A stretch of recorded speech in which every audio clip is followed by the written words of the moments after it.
You're in Braves country.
Like me, you can't smoke like me. So don't try and be like me. Let's party together.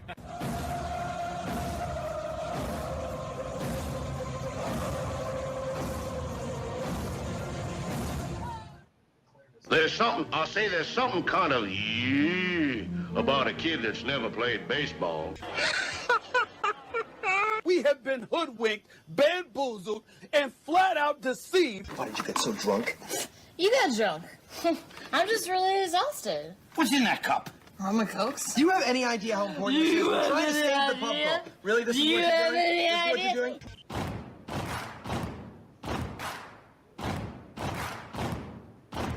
Baseball is a beautiful thing. It's more beautiful in an old park. It's asymmetrical and quirky. But even in a dome with artificial turf, it's beautiful. The way the field fans out, the choreography of the sport, the pace and rhythm of it, the fact that that pace and rhythm allows for conversation and reflection and opinion and comparison. In right field, the crowd is tormenting Strawberries, singing, Darryl, Darryl. Little roller up along first, behind the man. It gets through Buckner. Here comes Knight, and the Mets win. And there's a fly ball deep to left. It's on its way. There it goes. And the Yankees are going to the World Series. Ground ball stabbed by Folk. He has it. He underhands to first for the first time in 86 years. The Red Sox have won baseball world championship. Can you believe it? It's a pastime, something you do. It's entertainment, something you watch. And it's a shared experience, something you talk about and read about. But you can apply those same 3 criteria to other things.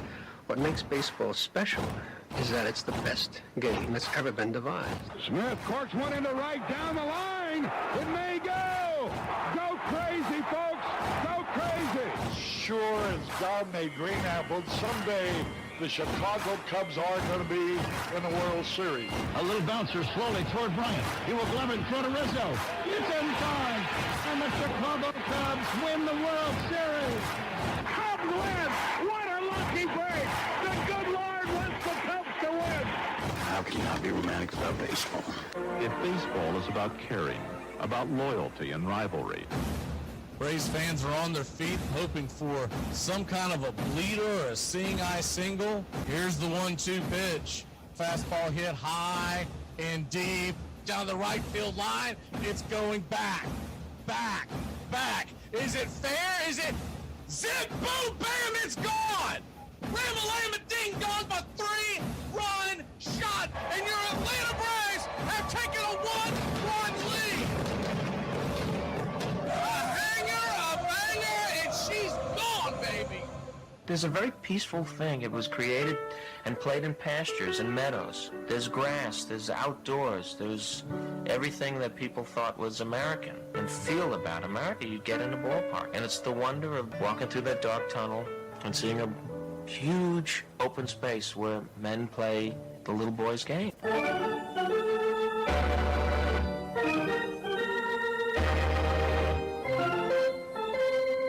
I believe in the Church of Baseball. I've tried all the major religions and most of the minor ones. I know things. For instance, there are 108 beads in a Catholic rosary and there are 108 stitches in a baseball. I prefer metaphysics to theology. You see, there's no guilt in baseball, and it's never boring. It's a long season and you gotta trust it. I've tried them all, I really have. And the only church that truly feeds the soul day in, day out is the Church of Baseball.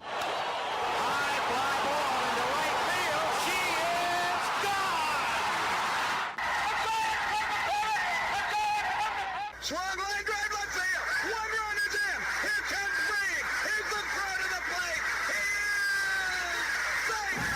You're in Braves country. If there's a bigger thing going on right now, I don't know what it is. We're down to 1 strike here. Gurriel, the last hope for the Houston Astros. Here's the 0-2 pitch. Swung on, bounced over to Dansby. Dansby fires it over to first, and here comes the dog pile. Fire the cannons in the battery. Do the chop all throughout Braves country. Pop that top. Your Atlanta Braves have won it all. Ladies and gentlemen, welcome. We direct your attention now to home plate. Please remain standing. We call your attention to our bands here today. They will be jointly directed. And now, another fixture. Our national anthem. Oh, say can you see by the dawn's early light what so proudly we hailed at the twilight's last gleaming, whose what stripes and bright stars through the perilous fight for the ramparts we once were so gallant.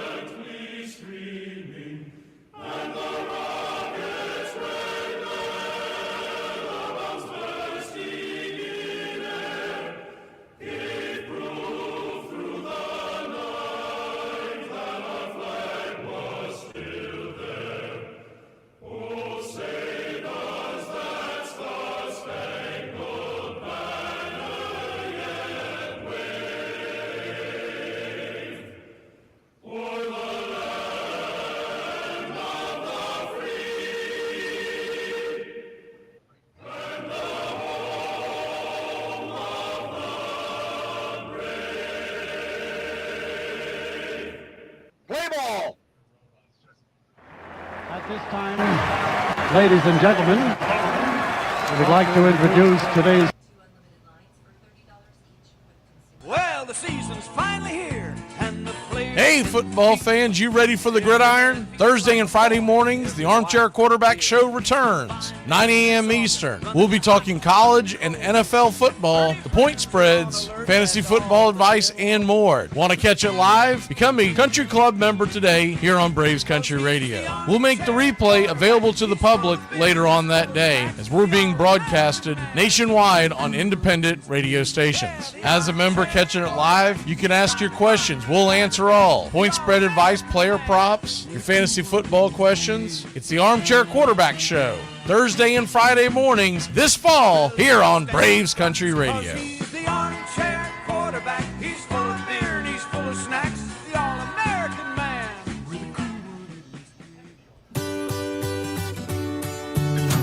Hey, Braves Country, Mac McGee here for American Rebel Beer. America's Patriotic Light Lager, all natural ingredients. Stand tall, be proud. The perfect beer to celebrate life, liberty, and your pursuit of the American dream. America's Patriotic Light Lager, offering a crisp, clean, bold taste. Perfect beer to celebrate life, liberty, and your pursuit of the American dream. A beer with only 110 calories that tastes like a full-flavored beer and celebrates like freedom.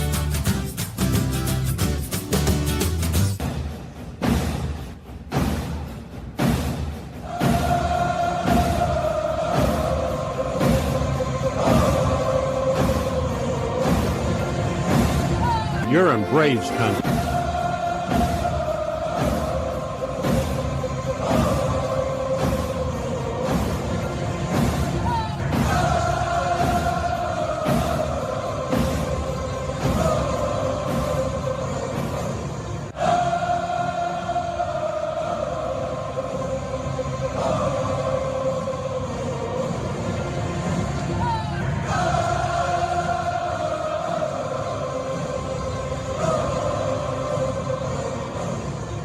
Good afternoon, Braves Country. We're coming into you live on Braves Country Radio on YouTube. We're bringing in Facebook as we speak, and we are on TikTok. It is time to go streaking, y'all. It is long over where we're just trying to go, oh, we're trying to win a series here, we're trying to win a series there. If we don't go on a long winning streak, there's a Freudian slip. If we don't go on a long winning streak between now and a week from Thursday, they are going to be big-time sellers. You cannot continue to be this far out of the wild card race and think that we're going to be anything but sellers. Right now, we are 10.5 games behind the last wild card spot. We're 8 games behind the team coming in tonight, the San Francisco Giants. And they're on a 5-game losing streak, and there's still 8 games in front of us. That tells you how much better they've been playing baseball than we have this year. And this is, man, when you look at the teams in front of us, you got Milwaukee. We're not catching Milwaukee. They are 15.5 in front of us. Forget that. Probably not catching the Mets. They're 11.5 in front of us. We could. The Mets have been playing some so-so baseball, but they'd have to fall off. And then you got the Padres, and the Padres are a good baseball team. And how are we catching them? The only way we're catching any of these teams, they're going to have to fall off. They're going to have to play bad baseball, and we're going to have to go on a tear. And it starts tonight. Bryce Elder is the starting pitcher, and I know there's not a lot of faith in Bryce Elder, but it starts tonight because you can't keep putting it off and saying, well, they needed to have won that series against the Yankees. And they choked it away on Saturday night. It was a bad management by that bullpen. Everybody knows that. There were a lot of mistakes that were made. I'm not going to put it all on Snicker. The bullpen in general was terrible. But the bullpen has been suspect, and you're talking about one of the best offenses in baseball. And he was not aggressive enough, I don't think, when we had the early lead on Saturday. You saw how good of an effort that we got out of the newcomer, Dane Dunning, on Sunday. That would have been the spot to use him, and I don't understand why they didn't. It didn't make a lot of sense that they were holding on to him, knowing that Davis Daniel was going to pitch on Tuesday. You could have used him for a few innings, and you would still have room in the next series to use Daniel once again. Instead, you use him 3 innings here, and he probably won't be available until Friday at the earliest. And so that's what we have right now. And going into Sunday's game, we expected the offense to be much better against, let's be honest, Marcus Stroman, who has seen his better days. And instead, Marcus Stroman, we allowed him to dance out of danger. We allowed him to kind of tiptoe through the raindrops. There were a few opportunities there where the Braves were able to put runners on base and couldn't come through with the big base hit. And that's kind of been you got 2 runs yesterday. They're both solo shots by the only 2 guys who have really had a pulse this year in Ronald Acuna Jr. and Matt Olson. Other than that, the offense was a big nothing burger. But if you want to put that aside, not focus on the series that was, I get it. We'll push that aside. There's nothing to do about it now. But you do have to point out the fact they lost a big opportunity to win that game on Saturday. And you don't know how the team would have responded on Sunday had you've gotten that win. But instead, the quote-unquote, let's not go chasing wins happens again. And it's almost like, and I'm not putting this all on Snicker, but it's just in general, it's almost like they don't see the forest for the trees. It's almost like they get in the middle of a game and don't understand. Because we're talking about, we had a fresh bullpen on Saturday. There was no reason why you had to hold anybody out. And they just simply didn't get it done. So you go now into this series against San Francisco, and if you're watching on Facebook, on Braves Country Radio, or on YouTube, Braves Country Radio, you see the pitching matchups. It's not in our favor. Birdsong has been much better than Bryce Elder. Roop, we saw him out in San Francisco as well when we were just out there shortly. He's much better starter than Davis Daniel. And then we do have the edge in Game 3 with Strider versus Verlander. But the name of the game is going to have to be, the offense is going to have to show up the next few days. Because we can't expect Davis Daniel to do anything more than about somewhere around 4 innings and hopefully keep it around 2 to 3 runs, and that's best case scenario. Elder, you can't expect much more than that from him. And Birdsong has actually pitched pretty well against us. He's had a couple of bumpy starts recently, but I can't compare what teams are doing against pitchers like Birdsong and try to put it up against the Braves, because the Braves offense has been null and void. Now, what you have into tonight's, I thought it'd be interesting to take a look at the matchups, who has seen and who hasn't seen the starters going forward. One thing is to be said about the numbers for San Francisco. They don't have a ton of great numbers against Bryce Elder, but we all know Bryce Elder's been Jekyll and Hyde. You don't know what to expect from him. But Matt Chapman, who absolutely torched the Braves out in San Francisco, he has a 200 batting average and a 400 OPS in 5 at-bats against Bryce Elder, so he's 1 for 5. Willie Adames, he only has a 231 batting average and 13 at-bats, but he does have 2 home runs and a 1055 OPS. Rafael Devers, in 2 at-bats, well, he's 1 for 2. And then you've got guys like Flores, who's 1 for 3 lifetime, and the list goes on. Not terribly impressive numbers from Kisner or Lee or Ramos, Diaz. But when you look at the Braves offense, who has seen Birdsong and done well? Acuna is 1 for 2. Ozzie has 4 at-bats. He has no base hits against Birdsong. Nick Allen, 0 for 2. Michael Harris is 1 for 2 with a single. And Sean Murphy, probably the best numbers of the bunch. He's 1 for 3. He has a home run against tonight's starter. I would expect, now we're doing this game at noon, so when you're listening to the replay, you understand that. I would expect that Sean Murphy gets the start behind the plate tonight. And it'll be interesting to see what they do. To me, it's Baldwin gets the start at DH because Ozuna's 0 for 3 lifetime against Birdsong. So, and you see some of the quotes by Snicker in these post games about Ozuna. He sounds like he's kind of like basically saying, well, if he's going to be here on the team, we're not just going to let. I think the exact quote was, if he's going to be here, we're not going to let him just rot on the bench. He's going to get at bats from time to time. That's not really how a leader leads. I mean, some of Brian Snicker's quotes almost tells me he wants to be fired. He made it through the All-Star game. Now just fire my ass. It's over. But the Braves will probably ride it out as they do, and they'll wait till the end of the season. I would suspect you're going to see in 2 of these 3 games, however they play it about, Baldwin and Murphy combo, Ozuna will get 1 start in one of the games. Maybe they'll wait until the Wednesday game when it's an early day game after a night game, and you want someone fairly fresh, so you put him at the DH, and whoever DH the night before will end up being behind the plate.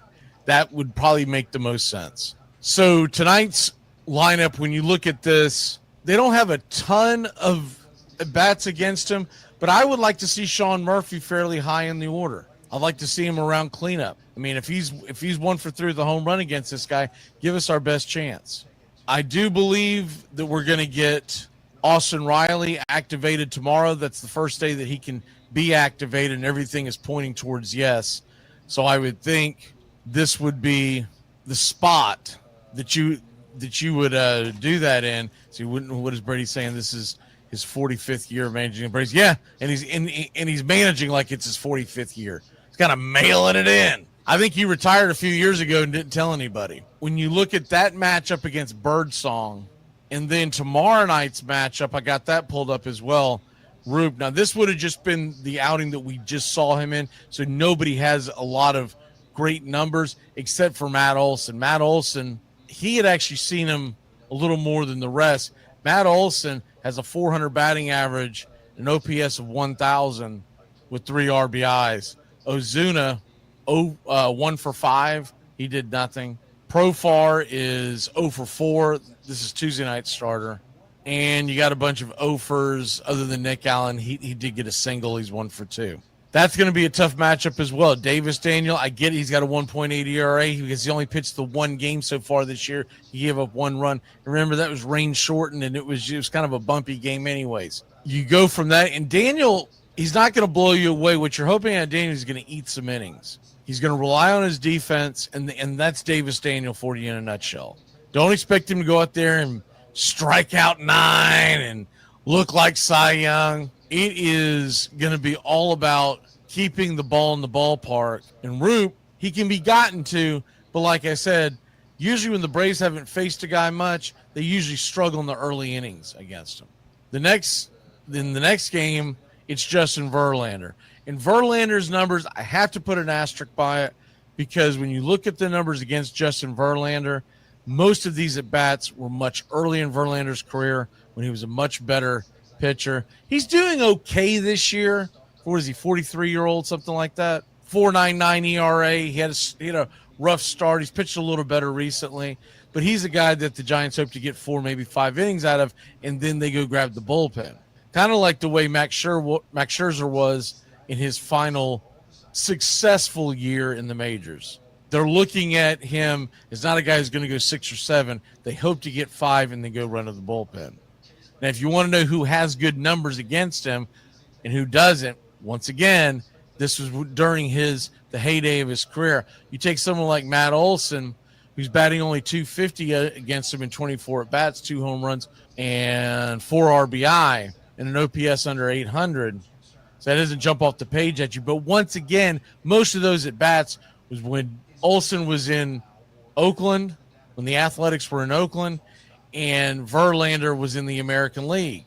Now you're talking about a much different Justin Verlander, so it'll be interesting to see who can get to him. The only guy in the lineup, or on the roster, that has ever hit a home run against Verlander is Olson. I think Olson has a very good chance to do it on Wednesday, and it wouldn't shock me if somebody else got a hold of one, depending on who they put at DH, one of the catchers, maybe even Ozuna.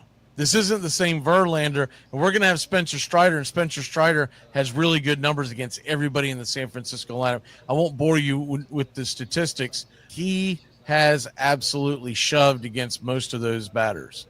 The one caveat was the last time out, but he was just coming off the IL, so I kind of take that one off. But other than that, the other matchups that he's had against most of these guys have been pretty impressive. In fact, Chapman's 1 for 4, and the only one who's ever gone yard against Spencer Strider in the lineup is Rafael Devers. If you remember, that was right after he came off the IL that he gave up that home run to Devers. I do believe they're going to win Game 3. I'm actually not even sweating Game 3. I think Spencer Strider's going to have a hell of a game. It's games 1 and 2 that worry me, and more so tomorrow's game, if you want to win this series, tonight's game is a must-win, I believe, because you don't know what you're going to get from Daniel, and Roop's been pretty good.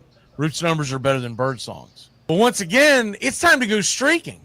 You can't really go out here and say you'll be happy with the win, a series win, although that's always the goal. And that's why it's so hard to get on a long streak, because if you really need one, it seems like the pressure mounts. But you're looking at this offense, you needed to click all 3 games. And you would really like to see a sweep, because after this game, we go out on the road. We go to Texas, and then we go to Kansas City. And though Kansas City has not been playing great baseball, hell, neither have we. And Texas is still hanging around in the AL wildcard race. And we've never fared that great when we go to those 2 spots. So the last home series before the trade deadline, it feels like you got to have a sweep. Had you won 2 of 3 games against the Yankees, I would say you could probably win 2 of 3, but you're still looking, you need a sweep somewhere. But it almost feels like in these last 2 series, you need 2 sweeps or they are going to be sellers. Now, we know they're going to trade Marcell Ozuna. I don't have to keep beating that topic because it's a well-known fact that he's going. He's going to be gone.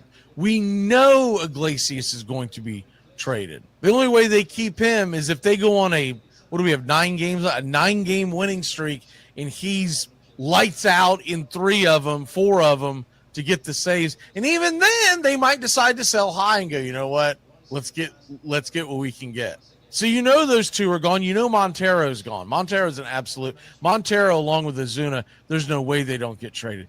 The only way you don't trade Iglesias is if he's just untradeable, if nobody's going to give you anything worth other than you're just trying to dump salary for next year. He's a free agent at the end of this year, but I'm talking about saving extra money now to spend in the offseason for next year. And I do believe the Braves are going to break the bank in this offseason. You're going to be surprised. It's not going to be something nuts like I know he's not on the market, but like a Shohei Ohtani type signing. I'm talking about they're going to go well over the salary tax, because it reset. And once it resets, the penalty is minimum that first year. Gets a little steeper the second year. We're in year 3, and that's why they did not want to go over the deadline or go over the tax. No matter what they told you, they didn't want to do it because they're trying to build within, and you can't build within if you're getting your first round draft pick sniped. You can't build within if you are paying $2 for every dollar spent, because eventually that catches up with you. And no matter what you think with it, look at all the money that they're making in the battery and all that, all that jargon that you hear. That's not the way these teams are worked. That's not the way they're built. I don't want to get into the nuts and bolts of capitalism and why that has nothing to do with the other. But the simple fact of the matter is what they're making in the battery is not reflected on the sheet when you talk about the actual team itself. And that's what the investors care about. And that's the way it is just done. And it's just tough crap if you don't like it. Tough crap. We don't live in some kind of, idealistic communist society where everyone's like, well, they just ought to spend because they should spend and lose all their draft picks and run the franchise into the ground. It's not going to happen. So when you say that kind of thing, you basically just look like a dumbass. I mean, I hate to put it straight up, but that's what you were literally looking like a dumbass when you say those types of things. They are trying to build a team, a core for the long haul. And this one bad season is a bump in the road. You look at how competitive this team has been, how good they've been since 2018, making the playoffs. They won the World Series in 2021. They're not going to break it all down and implode it over chasing down a wild card spot when you're 10 games behind. The truth of the matter is what backfired on this team, and it's why they're going to be sellers at the deadline. You could not predict the injuries to the pitching staff. The pitching has been outstanding if you consider all the injuries they've absorbed. What you could not predict is how lousy Ozzie Albies and Michael Harris and a few of the others have been. Even Austin Riley, whose numbers are okay, but compared to his standards, it's a down year. Same thing with Ozuna. Someone's going to make a trade for Ozuna because he's going to be an upgrade as a designated hitter for a contender. But compared to what he's done the last few years, his numbers are horrific. He's on pace to maybe hit 22, 23, if he gets hot, 25 home runs. Marcell Ozuna has hit 40 the last couple of seasons. So his numbers are down. You can't compare Acuna's numbers because he came into the season late, but he's hitting well. But Ozuna's numbers are down. Ozzy's numbers are horrific. Even with the last couple of days of getting a little hot, doesn't mean anything unless that's sustained for about a month or so. Michael Harris, yeah, he got into one home run, but he is horrible at the plate. He is swinging at everything and anything because he literally doesn't know what the hell's going on. You can tell he's guessing. Can he be fixed? I don't know. I hope so. But it's probably something they're going to have to try and fix in the offseason. I think the catchers have been pretty good, to be honest with you. And let's be honest, in Jurickson Profar, the guy we spent all the money to come in here in the offseason, he hasn't performed, namely because 80 games he was gone. But then even the numbers that he has put up since he's been here, they haven't jumped off the page. I still say they're doing him a disservice at putting him at the one spot. He is a number 2 hitter or much further down in the lineup. If I was making this lineup out, it would be Acuna, it would be Profar, and then Matt Olson. So hopefully somebody's on base when Olson comes to the plate. And then assuming health, that's probably where you slide in Austin Riley. And then however you wanted to do it, the combination of the two catchers, Baldwin and Murphy, or Murphy and Baldwin, depending if you got a righty or lefty on the mound. And then you build down from there. But the reason why we are not in the playoff conversation right now on this day is because the offense isn't doing a damn thing. And they're also not what were we sold at the beginning of this? I'm talking about back in November when they hired Tim Hires. We were sold that they were going to change their approach with runners in scoring position, that they were going to do the little things, that's what was going to be done. And we've only seen blips of it. It's refreshing when we see it. Even the other day, was it yesterday or the day before, when Michael Harris tried to drop down a bunt, and it was a bad bunt because it was yesterday. It was a bad bunt. He tried to take a fastball and slap it. It ended up going foul, and then right after that, I believe it was him again that popped one up in the diving catch in the foul territory. The thing about Harris is it shows that he is not practicing bunting. You can't just go up there and say, you know what, I'm gonna try to bunt for a base hit today. And that sounds great, but have you put the time in the cage? Have you put the time in the cage to learn how to bunt? Because anybody who knows what they're doing with bunting, when the ball is coming at you, first of all, you prefer not to get a fastball, but you can't control that. But you're trying to get on top of the ball because it's almost like you're trying to catch it and drop it down. That's why they call it dropping a bunt. But instead, he's underneath it and shoving at it, and that's how you end up with the pop-up. You know, the bunts that you see by Nick Allen have been phenomenal. A few times he gets an opportunity to play Stuart Fairchild. But you can tell that those guys spend quite a bit of time in the cage. I'm not talking about batting practice in front of everybody. I'm talking about down below on the level where they have the pitching machines. You can tell that they have spent time actually learning the craft. A bunt is a craft. It is something that is earned and it is learned. You can't just go up there and say, well, I can swing the bat so I know how to bunt. That's not how it works. When I've seen the bunt attempts, I will say this, Ozzy makes a better bunt attempt than Harris. But it's ridiculous because Harris has that speed, and if he would just learn how, and it's got to happen before the game. It's got to happen day in and day out, learning the craft. But if he starts to learn how to bunt, so many other things are going to open up for him. Because if he's bunting down the line with his speed, you've got to respect it now. So you can no longer put a shift on, which means the third baseman has to be even with the bag. And if he's got to be even with the bag, the shortstop has to come over just a little bit. Even if they want to play a shift, he's got to come over a little bit to give them a fighting chance to make any kind of a play in the infield on the left side.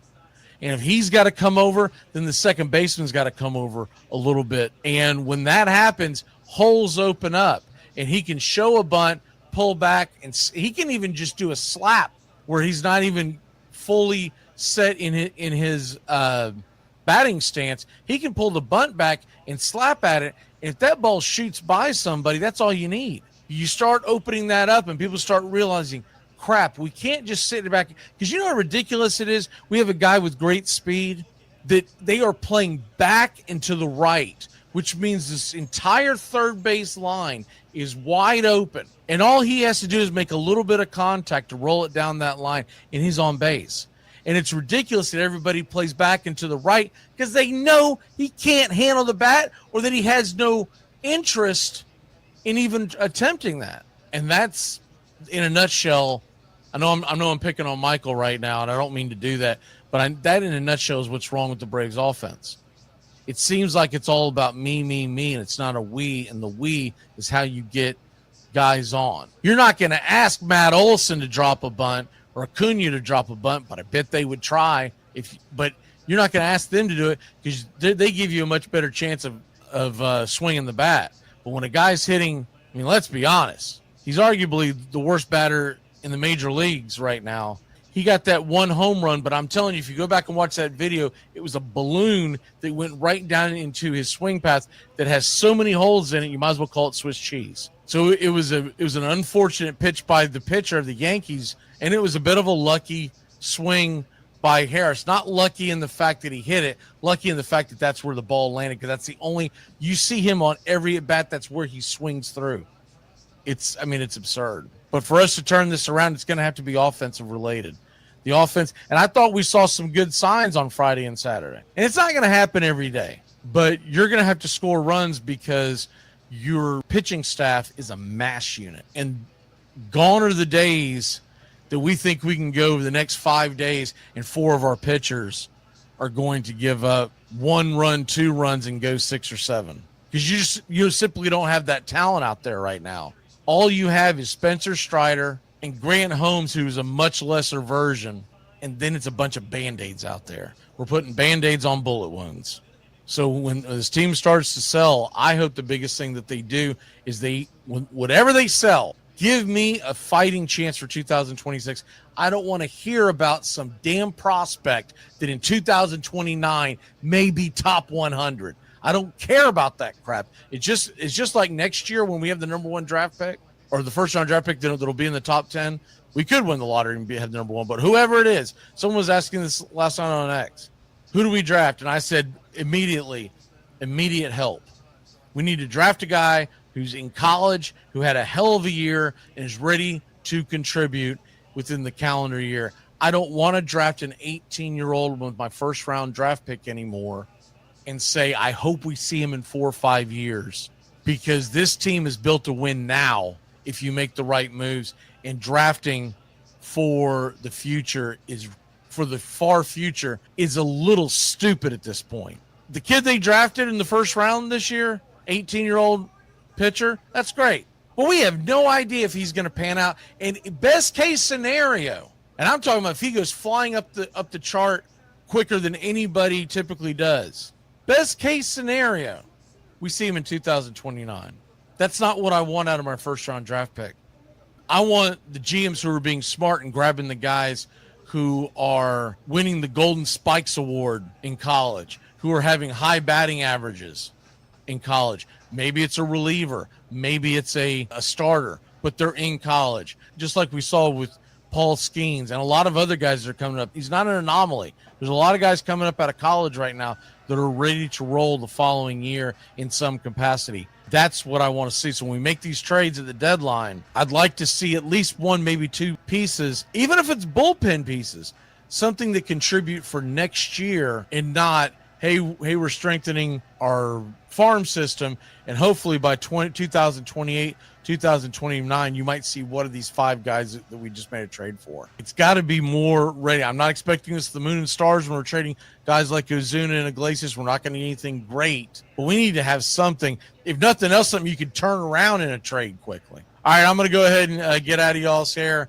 Big thing with this series, you can't lose it, and I feel like we need a sweep. And y'all have a great rest of the day. We'll see you tonight. First pitch, 7:15. New series. Hopefully we get the good elder. He's had plenty of rest, and not the one that goes out and gets shelled and is gone by the 3rd inning. Y'all have a great one.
Well, the season's finally here, and the players... Hey, football fans, you ready for the gridiron? Thursday and Friday mornings, the Armchair Quarterback Show returns, 9 a.m. Eastern. We'll be talking college and NFL football, the point spreads, fantasy football advice, and more. Want to catch it live? Become a Country Club member today here on Braves Country Radio. We'll make the replay available to the public later on that day as we're being broadcasted nationwide on independent radio stations. As a member catching it live, you can ask your questions. We'll answer all. Point spread advice, player props, your fantasy football questions. It's the Armchair Quarterback Show, Thursday and Friday mornings this fall here on Braves Country Radio. The armchair quarterback, he's full of beer and he's full of snacks.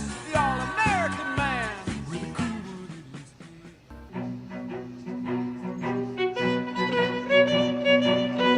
Hey, Braves Country, Mac McGee here for American Rebel Beer. From the mountains to the prairies to your pint glass with white foam, we're bringing back beer with a backbone. All that matters in our brew is taste and a touch of American. American Rebel Beer, born in the USA.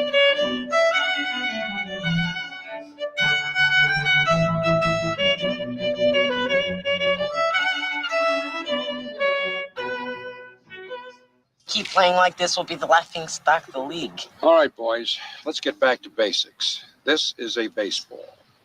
The object of the game is to keep the baseball within the confines of the... You're in Braves country.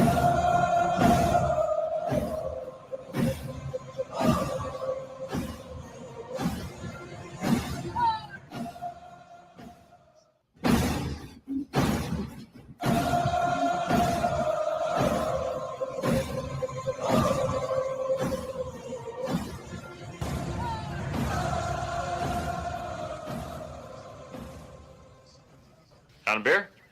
7 o'clock in the morning. Scotch? Hey, howdy, hi, and how the hell are you? Pull up an armchair, girls and boys, and join us for Braves Country Baseball. You're listening live, and the scene is Truist Park in Atlanta, Georgia. We're set to bring you pitch by pitch, play by play of your Atlanta Braves. Hi, I'm Mac McGee. Here's your starting lineups for today's action. Leading off and playing center field for the San Francisco Giants, it's Jung-Ho Lee. 6 home runs, 41 RBI, 6 stolen bases, bang 248. Batting second, playing left, Julio Ramos. 14 home runs, 49 RBI, 5 stolen bases, bang 267. Rafael Devers, the designated hitter, is batting third. He has 17 home runs, 68 RBI, 1 stolen base, bang 255. Willie Adames, batting cleanup and playing short. 14 homers, 50 RBI, 4 stolen bases, bang 222. Matt Chapman, playing third, batting fifth. 13 home runs, 33 RBI, 7 stolen bases, bang 234. The Yaz is in right field and batting sixth. He has 8 home runs, 28 RBI, 6 stolen bases, bang 242. Wilmer Flores batting seventh, playing first. 11 homers, 55 RBI, 1 stolen base, batting 241. Schmidt is at second and batting eighth. He has 4 home runs, 16 RBI, a 246 clip. And Patrick Bailey behind home plate, batting ninth. 205 average with 2 home runs, 26 RBI. On the mound for the San Francisco Giants, it's Aiden Birdsong. He's 4-3 with a 4.11 ERA. A 1.42 whip, 65 innings, 60 hits allowed, 68 strikeouts, 33 walks, 10 home runs served. He'll be going head-to-head with Bryce Elder, who's 3-6 with a 5.65 ERA, a 1.51 whip, 79 innings, 92 hits, 69 strikeouts, 28 walks, 16 home runs given up. Backing up Elder in the bottom of the first inning, leading off and playing left field, Jerickson Profar. The Jerk Store is 18 of 75 on the year with a 240 batting average, 3 home runs, 8 RBI. Batting second, playing first, Matt Olson, 18 home runs, 64 RBI, a 262 average. Ronald Acuna Jr. batting third, playing right, 13 home runs, 24 RBI, 4 stolen bases, batting .326. Drake Baldwin batting cleanup, the designated hitter. He has 11 home runs, 33 RBI, a 282 average. Ozzie Albies batting fifth, playing second. 9 home runs, 38 RBI, 8 stolen bases, batting .221. Sean Murphy batting sixth and behind home plate. He has 16 home runs, 38 RBI, a 243 clip.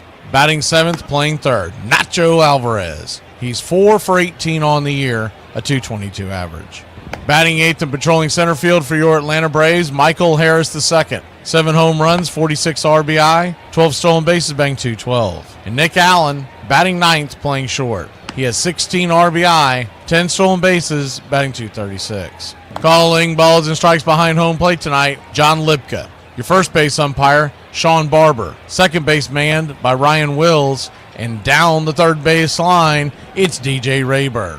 Game time temperatures here at Truist Park in Atlanta, Georgia. Here in late July, 85 degrees at first pitch. The wind blowing out to left center at about 10 miles an hour out of right. Your Atlanta Braves, minus 118 on the money line. The over-under is 9.5. Our pick to click tonight, we're going to go with the Smurf. Sean Murphy batting lower in the order than he should, but still hitting 6, and he's 1 for 3 lifetime against Hayden Birdsong. Not a large sample size from the rest of the folks. Profar, Baldwin, and Nacho have never seen Birdsong pitch. Ozzie's the only one with 4 at-bats, and he's over. We're going to take your Atlanta Braves to put some runs on the board and win this one 5-4.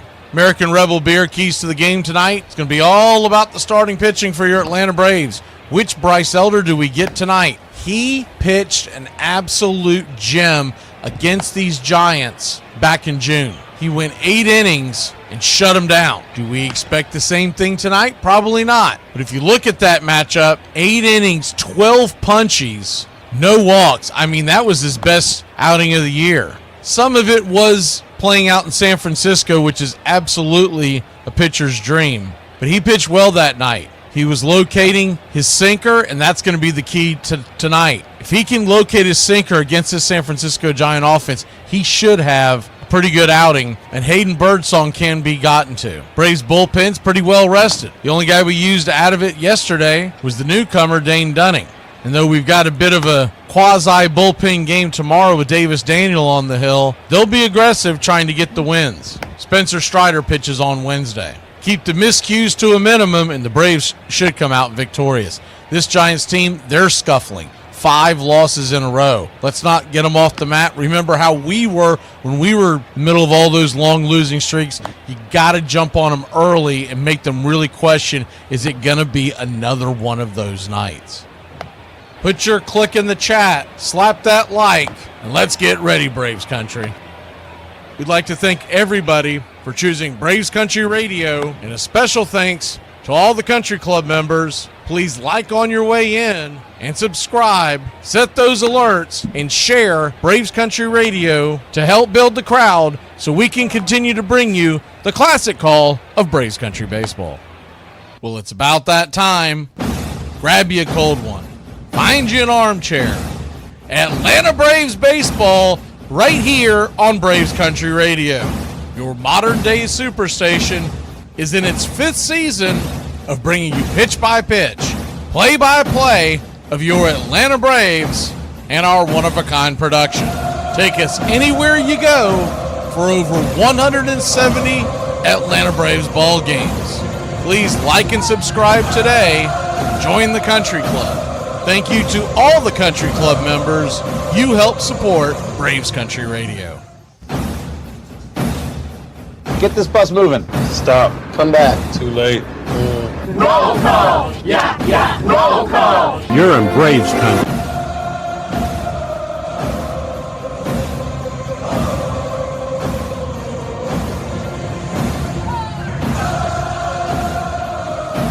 Good evening, Braves country. New series.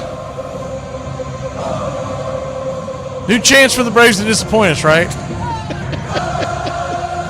We'll see what happens here. The Giants are coming in on a 5-game losing streak, so maybe we've caught them at the right time. Repay the butt kicking they gave us out there in San Francisco. Maybe we can turn the tables on them. All right, let me see who we got in the country club tonight. Thank you for your contribution there, Charlie. And James as well.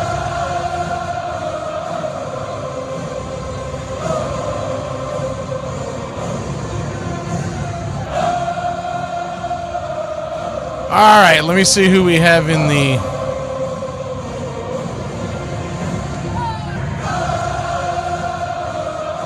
I see Tree Nug. Everybody loves Raymond Lovelace. Mark Ricky Ricardo. Uncle Charlie Fritz. Neil Pearson, all country club members. PETA country club member. Straight Shooter country club member. Jason Up and Adams. Country club member. See who else we have in here tonight. I got to scroll all the way up. This thing bounced on me again. As soon as I came in here, it starts bouncing on me, and I have to wait for it to calm down. John!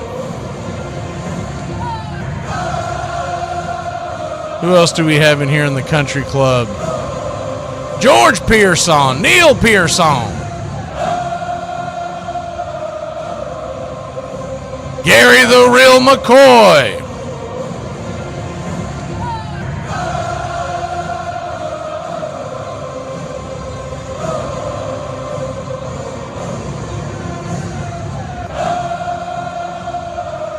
BM is in here.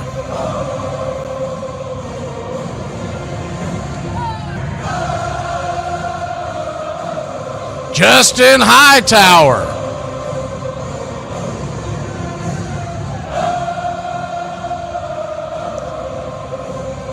I think I've gotten all of the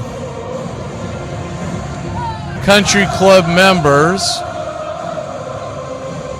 So let's go ahead and rattle off those who haven't quite joined the club yet. We've got, let's see, Israel and James Fisher. Who else do we have in here?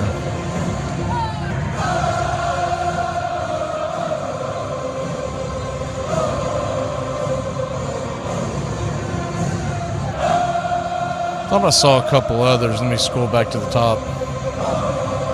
Bryce Elder on the mound tonight. Man, I hope we get another start like we did against San Francisco. Edward Cantor. I'm assuming Edward Spry's in here, but I haven't seen him pop up yet.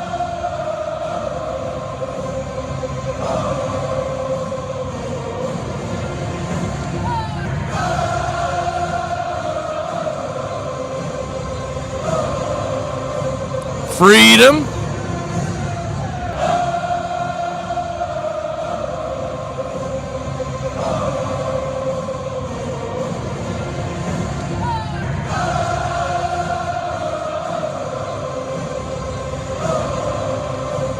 Someone last night on X was worried about the weather and putting gloom and doom, but it looks like everything's good to go. As soon as he put that out there, I went and checked it, and I didn't see anything. And this morning I've checked it twice. I think we're good to go as far as weather's concerned. In case any of y'all saw that same. Fred, good to see you, country club member. I think that's everybody. We're going to take a real quick break. When we return, we're going to have pitch by pitch, play-by-play of your Atlanta Braves coming up here in a second. See if anyone else. Pretty sure we got Mark. Oh, by the way, I do want to go ahead and hit this up. So during the off-season, country club members, we're going to experiment with something that only you'll be able to see, and we're going to try to call some of these old games kind of nostalgic, sort of, like the old World Series games and stuff like that. I think they'll let us do it because it's behind the club wall, and if it is, then we might expand other things. But I want to experiment with it in the off season. Didn't want to try to do it during the regular season. It's too big of a nightmare if it gets banged, and then you got to deal with all that nonsense. But during the off season, we're gonna experiment with it. We're gonna pick a certain night every week and do a game. And as long as they allow us to do it, because we're not monetizing the video, then we should be good to go. So we're gonna see how that plays out. It should be a lot of fun. We'll dive back into the Bobby Cox years and the playoff games, and maybe we'll grab a couple of that are just random games and kind of go from there. And we're gonna try to put the video on the screen is the point of it. If not, then we'll figure out a workaround. But that's how we're originally going to try to do it, and see if we can. Hey, there's George Rogers, Heisman Trophy winner George Rogers. But that's what we're looking at doing in the off season this year. It'll be one of the nights that football's not predominant, like a Wednesday night or something like that. It'll be a night where there's not a whole lot going on in the world of sports, and you just want to crack a cold one. Maybe you saw the game. You want to be reminded of the greatness. Maybe you didn't see the game. Maybe you don't remember it. Maybe you blacked out like John and you were even at the stadium, but you didn't see it. All right, we're going to take a quick break. When we come back, pitch by pitch, play by play of your Atlanta Braves.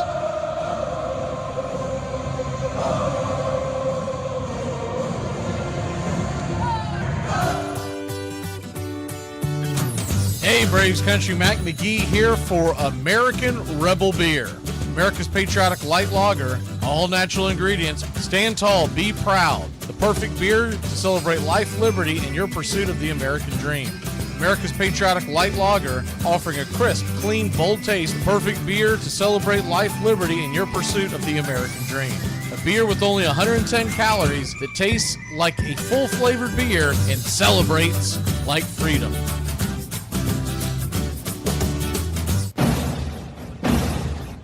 Hey, Braves Country, this is Mac McGee with Braves Country Radio. We are bringing you pitch by pitch, play by play of your Atlanta Braves all year long. Join the Country Club today. Help support Braves Country Radio. Join the Country Club today. It helps us bring you more of the game we all love. Braves Country Radio, your home for the classic call of Braves Country Baseball.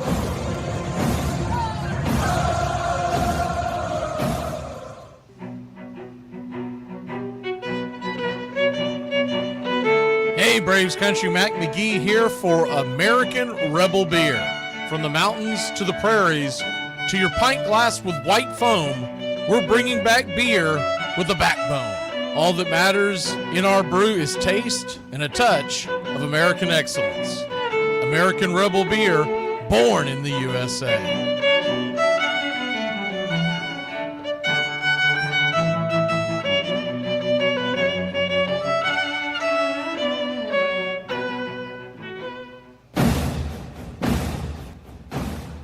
Ladies and gentlemen, we interrupt our program of dance music to bring you a special bulletin from the radio news. Sit quietly and we will control all that you see and hear. There is nothing wrong. You are about to participate in a great adventure. You are about to experience the awe and mystery. You unlock this door with the key of imagination. Beyond it is another dimension, a dimension of sound, a dimension of sight, a dimension of mind. You're moving into a land of both things and ideas. You've just crossed over into Adventures in Time and Space.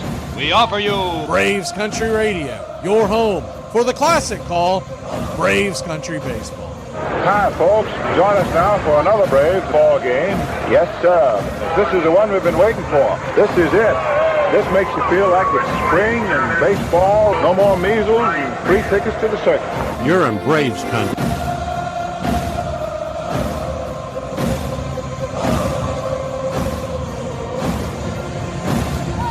This is a reminder, disorderly conduct will not be tolerated. Please respect your fellow fan and refrain from any unruly behavior. Failure to comply with these guidelines will result in ejection.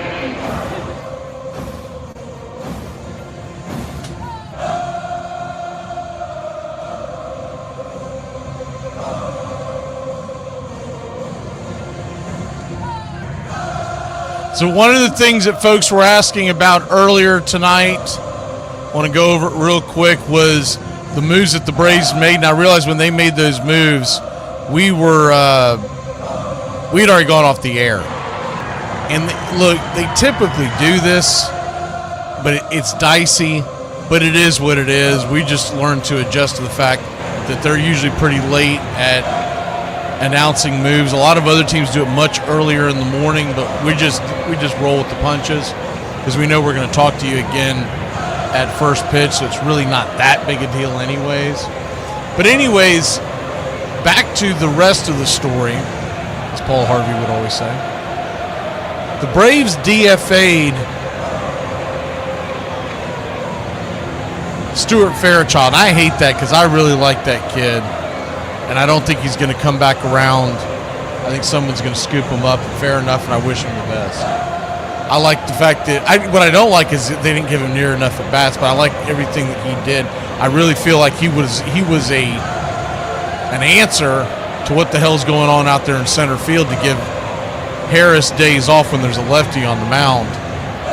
And I get that Eli White can do the same thing, but it would have been nice to have two guys that can do it. But anyways, they valued Luke Williams over Stuart Fairchild. I can't make a big complaint about that. But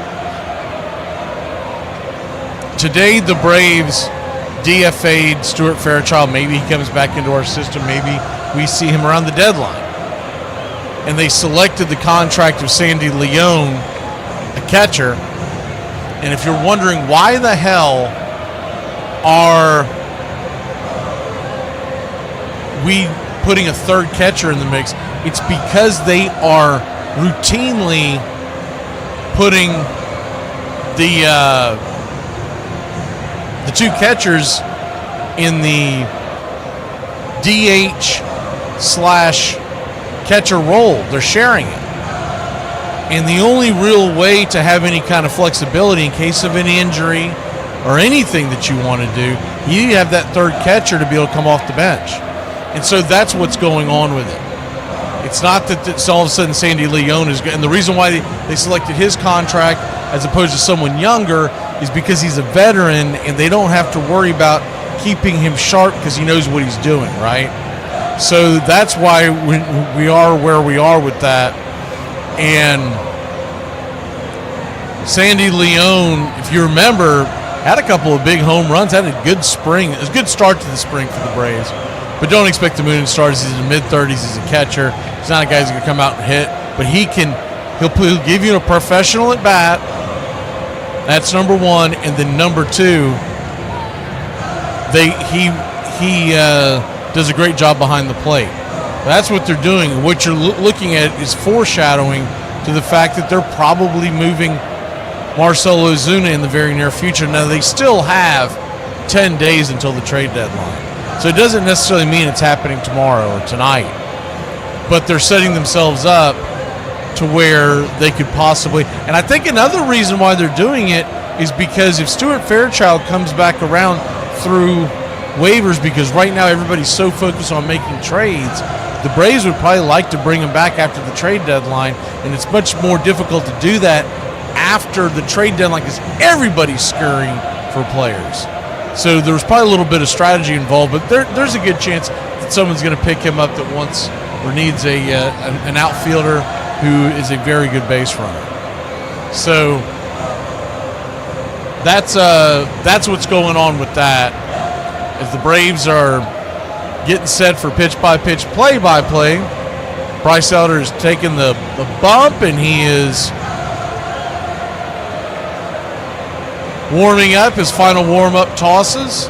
Braves are wearing their home whites, top to bottom. Braves across the chest in red.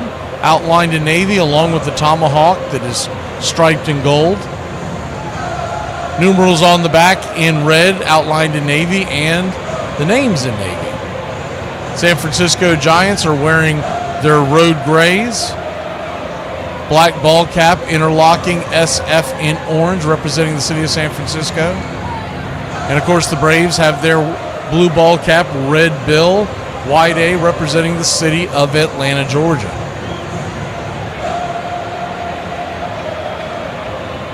Got a hazy, hot day here in Atlanta. Could affect the San Francisco players. You know, they're not used to this. Giants have San Francisco across their chest in block letters in black outlined in orange. Orange and black, their team colors, has been ever since they were the New York Giants. Back many decades ago. Back in the 1950s when they moved to the state of California. We are just about set, just waiting for the video to kick in. The pitch-by-pitch, play-by-play of your Atlanta Braves. Here comes Bryce Elder. Yes, sir! It is baseball time in Braves country. First pitch on the way is down below the knees to the leadoff batter, Jung-Ho Lee. It's 1-0. The 1-0, 91 miles an hour right down the pipe. 1-1. So a 1-1 count. Lee batting .249, 6 home runs, 41 RBI, 715 OPS. Swing! That ball's hammered down the first base line, but foul. So a 1-2 count.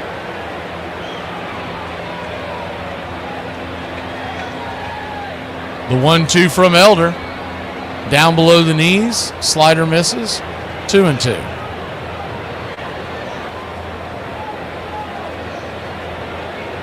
The 2-2 pitch. Swing, lifts it. High and deep. Going back on the track on his horse. Making the catch at the 400 mark is Michael Harris II. 75% of the world is covered by water. The rest by Michael the Hawk Harris. One away.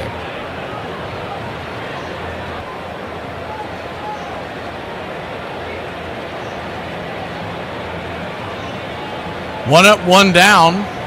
Helio Ramos, the batter.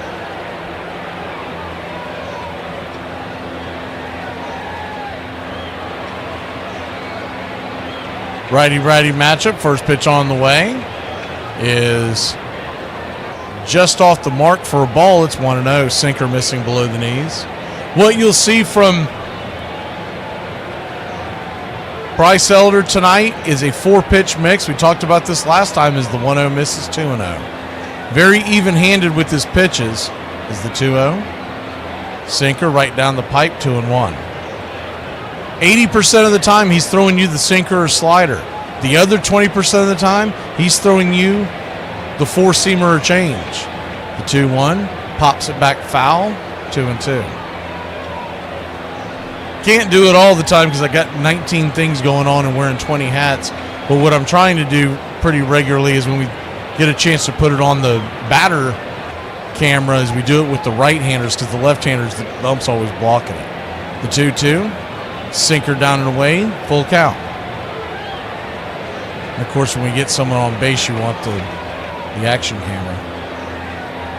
Full count from Elder, outside wide, ball 4. See, he walks the second batter of the game. And Bryce Elder will now face Rafael Devers.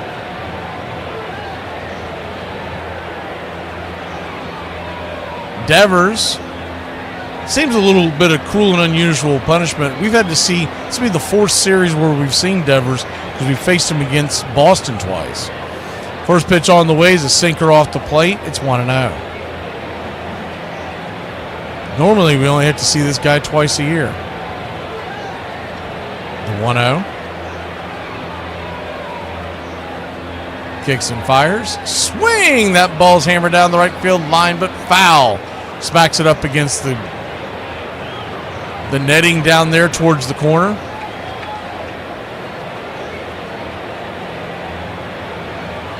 One count, 1 on, 1 out. Aces wild here in the first. Elder looks in. Drake Baldwin behind the plate tonight. I'm sorry, Smurf behind the plate tonight. Drake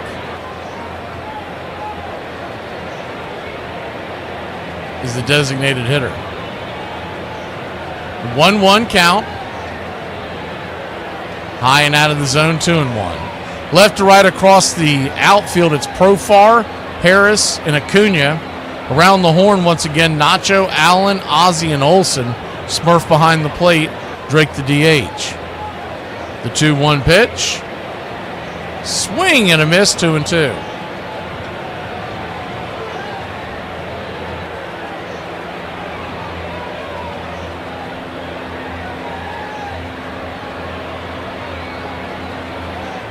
The 2-2 to Devers. Open stance from that left side. Elder turns around and flips it over to first. It's funny, everybody kills Ozzie for having that open stance. No one says bleep about it to Devers because he's one of the best left-handed hitters in the game. The 2-2. Swing, fouls it straight back. We'll do it again.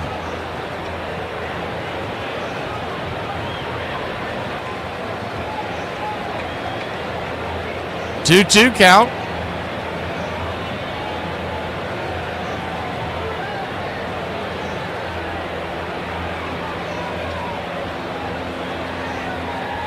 Elder looks in, turns around, flips it over one more time. Now Ramos can take off whenever he wants to.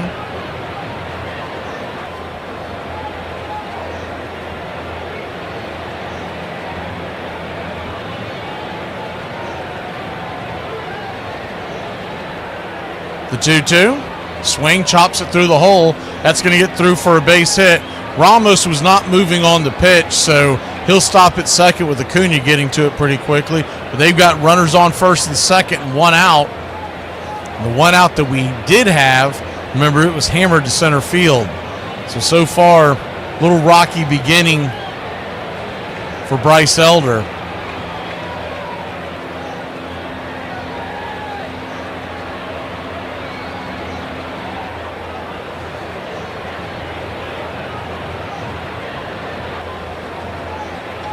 Going to bring Willie Adames to the plate. Willie, 14 home runs, 50 RBI. First pitch on the way. Sinker down and in. It's 1-0. Willie Adames signed in the offseason. Big free agent contract coming over from the Brewers. The 1-0. Swing, pops it back foul, 1-1. 1-1 count. Gave him a pretty hefty contract to be the shortstop for San Francisco for the foreseeable future. Hasn't had a great year, but that's a tough pitcher's park, and that's one of the reasons why it's tough to draw free agent batters is the 1-1. Swing and a miss, it's 1-2.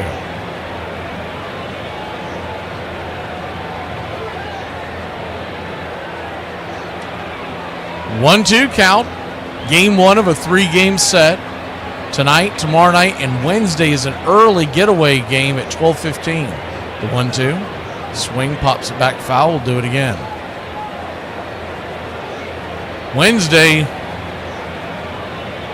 Spencer Strider versus Justin Verlander. We'll see what Verlander still has late in his career. He's been up and down this year. He still has pretty good velocity. The 1-2. 92 just misses inside, trying to paint the inner edge. 2-2. 2-2 count. 2 on, 1 out. Elder really laboring here in this inning. He's at 22 pitches as Sean Murphy goes out there to talk to him.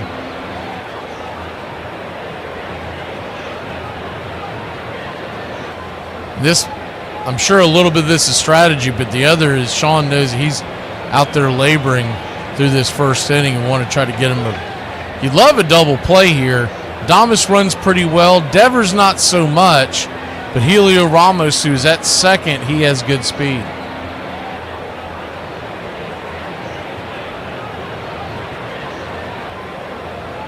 The 2-2 comes set. Swing! Chops it off his instep. Fouls it. We'll do it again.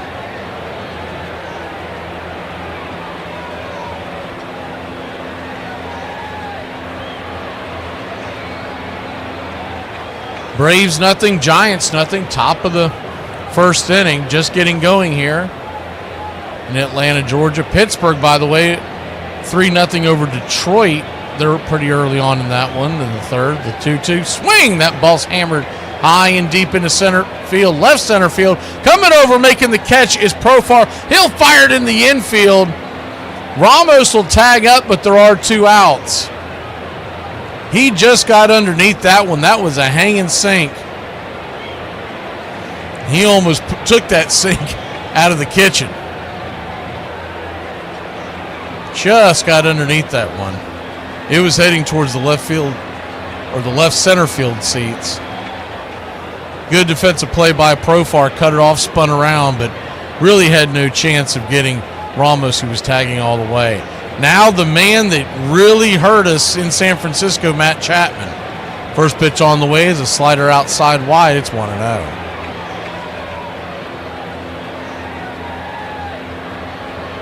He was responsible for 2 of those wins out there in San Francisco. The 1-0. 92 misses high, 2-0. 2-0 count.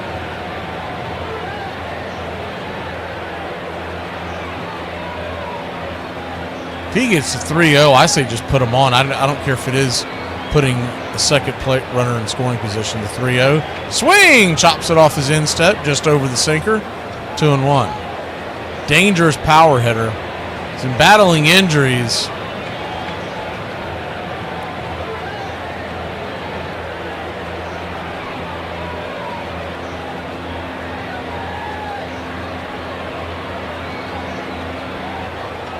The 2-1. Chops it hard down the third base line. It's a fair ball. Nacho. Or is it? Are they going to call that a fair ball? Nacho stopped for some reason. It looks like San Francisco will score. I don't know why he stopped. Maybe he just figured he couldn't get Chapman, but it was a weird response. The chopper came to the backhand of Nacho, bounced off his glove. He goes to grab it, and I guess he was just putting it in his pocket, but the way he turned around, I thought maybe he misheard the umpire. That was strange. First pitch on the way is a slider on the outer edge. It's 0-1. So the Giants lead 1-0. The runner at third comes home to score. So that tag up ends up coming in to score, because if not for that, he might have had time to step on third base. Pitch down and in, misses. It's 1-1. The Giants won. Braves nothing. If you're wondering, is the 1-1 outside wide, 2-1. They do expect to have Austin Riley activated tomorrow off the IL. That's his first day eligible. Everything's a go, supposedly. The 2-1 swing. Chops it back to the mound. 1-3. Or 1-3, and that'll end the inning. Braves cough up one. Could have been a lot worse. Still say they should have put Chapman on base. He has been killing us. Or, hear me out. You go f*** yourself, and I keep doing what I'm doing. I'm an idiot, and here's why. Hey. Do not put yourself down like that. It's probably not that bad. My laundry machine takes quarters. Naturally, I'm like, where does one just get quarters? So I may have spoke too soon. I'm like, okay, I'm going to go on Amazon and buy quarters. You can buy, like, rolls of quarters on Amazon. I'm like... Anyway, long story short, she ordered 72 sleeves of quarters for $10, thinking that every sleeve that's worth $10 would have $10 worth of quarters in... Empty. Yeah, we know. If it's not a strike, guess what? You're starting to get back into the at-bat. You're getting back into the count. And so, you try to talk to people about that now, and they're like, we don't need to do that. I'm swinging for the fences. I'm like, yeah, it's because you're a f***ing ass.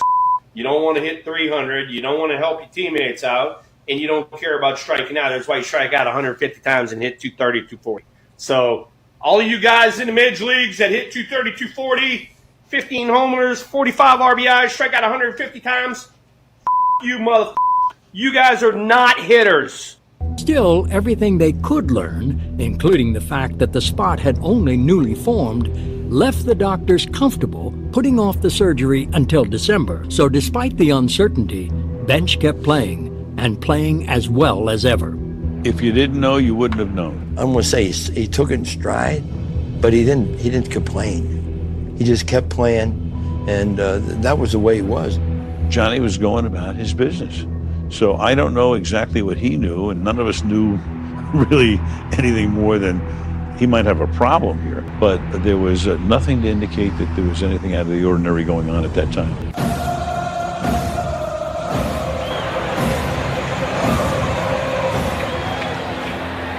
Welcome back.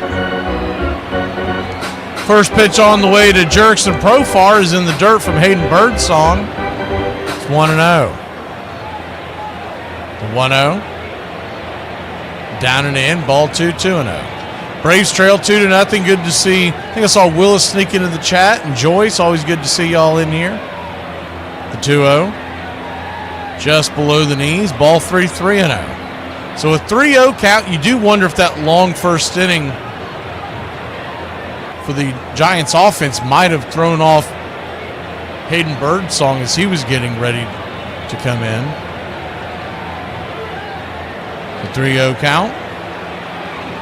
Brings it right down the pipe, taken all the way. Good take by Profar. 3-1. Braves trail 1-0, but it could have been a lot worse if you're just joining us. They had ducks all over the pond. The 3-1, 96 up high, 3-2.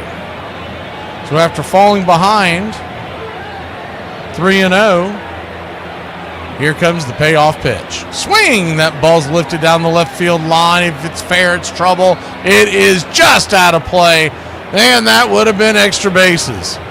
They had Profar playing to pull over there, and the left fielder Ramos had a long way to go to get that. He might have even gotten to third if that falls. Probably not, but depends on the bounce.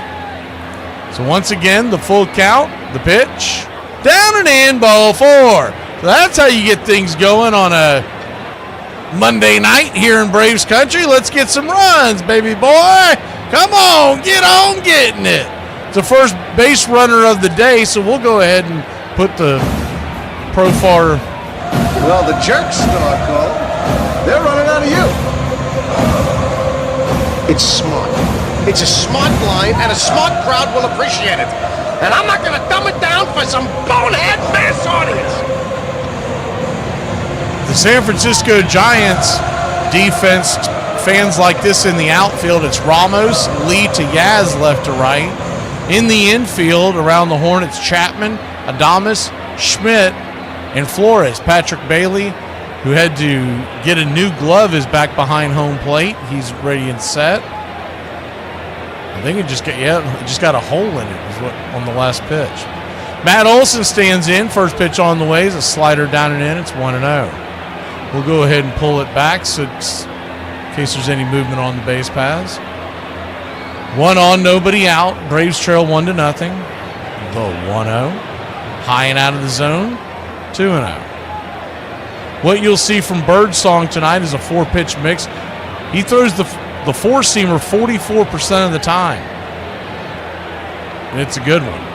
The slider 26% of the time is the 2-0. High and out of the zone. Ball 3. That's going to bounce to the backstop. And Jerks and Profar will head on down to second. That'll eliminate the double play. Grounder.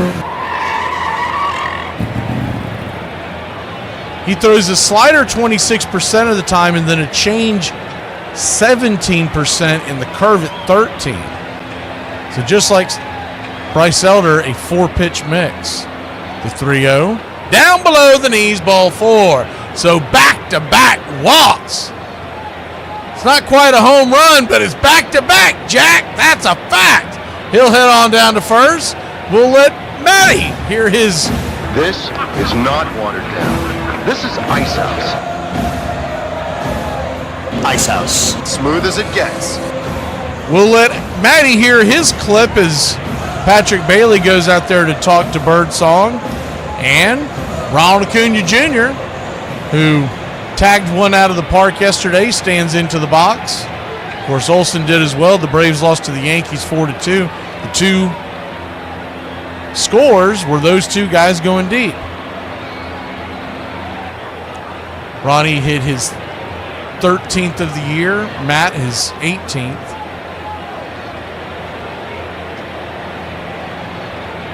Righty-righty matchup. The first pitch on the way. Down and away. Ball bounces away. But it's up the third base line. It's 1-0.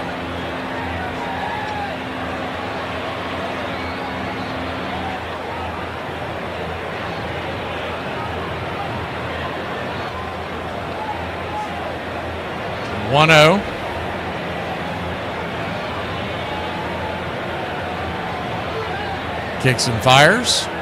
Down the pipe. Inside 2-0. As Acuna, that's smart baseball. He was taking all the way. In fact, he put his bat back on his shoulder, letting it go by no matter what, because he's thrown as the 2-0. Inside, that almost got him. 3-0. He has thrown 8 balls in a row.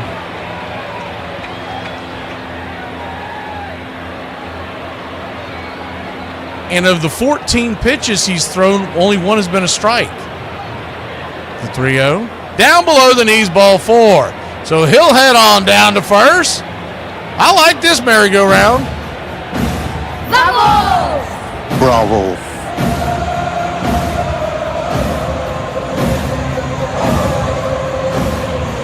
You almost wonder, well, it doesn't look like. I thought they'd go out there and talk to him. Them meaning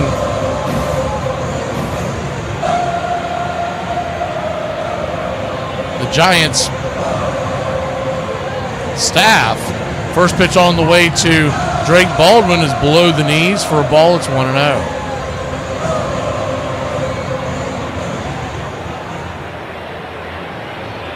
The 1-0. Kicks and fires right down Main Street for a strike. 1-1.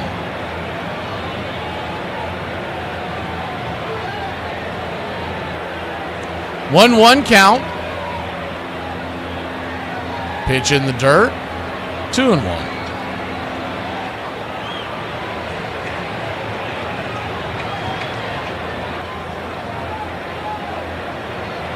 They got a lefty warming up in the pen already.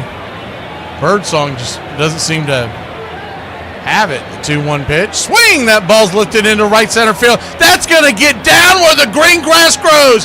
1 run will score. The Braves lead 1-0. 2 runs will score. The Braves lead 3-0. 3 runs will score. The Braves lead 3-0. And it's a bases clearing double by the Drake, baby!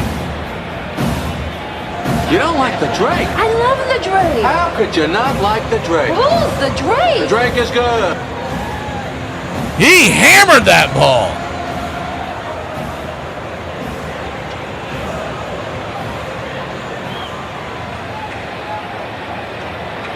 Little different approach than the other guys there at the plate because he actually had a strike on him. The other guys did what they're supposed to do, which was, by the way, good job by Olsen telling Acuna to stay up. I've seen some of our guys recently as they go out there to talk to Birdsong. I've seen some of our guys recently just not let the runner know he doesn't need to slide and risk injury. So the Braves lead it 3-1. Ozzie Albies your batter. Righty-lefty from the open stance on the left side of the plate. First pitch high and inside. Changeup misses. It's 1-0. The 1-0. Infield back and to the right. 3-1 your score. Pitch on the way. Right there. Drops a slurve at the knees. 1-1.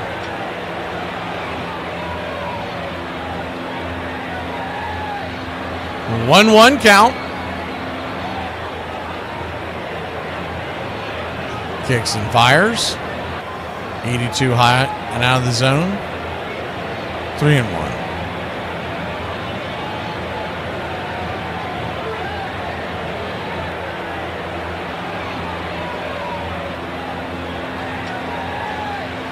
Birdsong looks back to runner at second. The pitch in the dirt.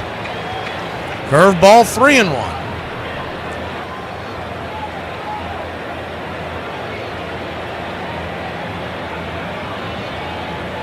What you may have to do, who is that? Tree Nug talking about that? You may need to come out of the app and go back into the app. 3-1. Outside wide ball 4. So how about that? We get another base on balls. That's one way for the Braves to be patient at the plate. Have a guy that can't find the plate one bit. And Ozzie Albies heads on down to first. We've got runners on first and second.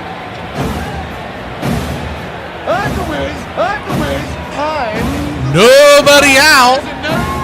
Sean Murphy coming to the plate. If you're keeping track at home, that is Birdsong's 4th walk in this inning. 1 hit allowed. First pitch on the way. Inside, that almost got him. He hits the deck. Spun him around. Did it get him? He's heading to first. It might have clipped him. They don't want to review it. I thought he got out of the way. Let me see. It must have hit his jersey coming by on his left hand, because the catcher caught it with ease. Oh, it did. It barely touched the jersey as it went by. So the bases are now juice, baby! And that's going to be it for Birdsong. Birdsong didn't even make it a song. He maybe hummed a bar or two, but that's about it. We'll be back in a flash. Braves, Giants. We got ourselves a shootout already.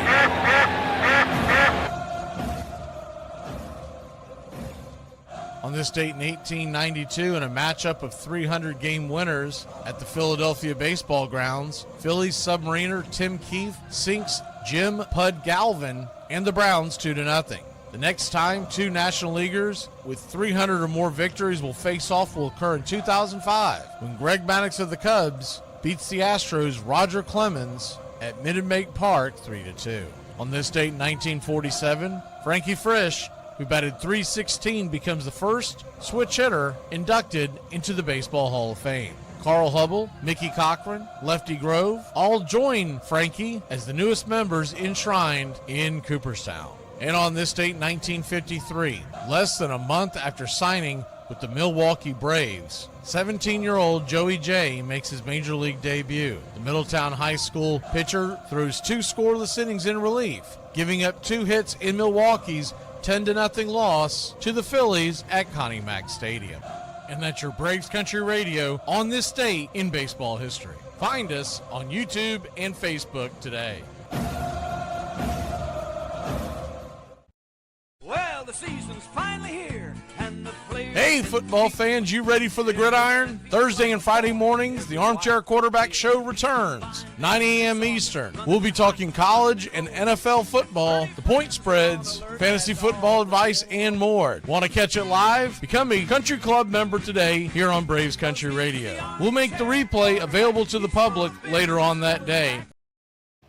Welcome back. First pitch on the way to Nacho Alvarez from Matt Gage. He's right there for a strike. It's 0-1. Gage, southpaw coming on to try to mop this up. Bases loaded, nobody out. The 0-1. Grabs the outer edge. 0-2. Gage has thrown 6 innings this year and has not given up an earned run with 3.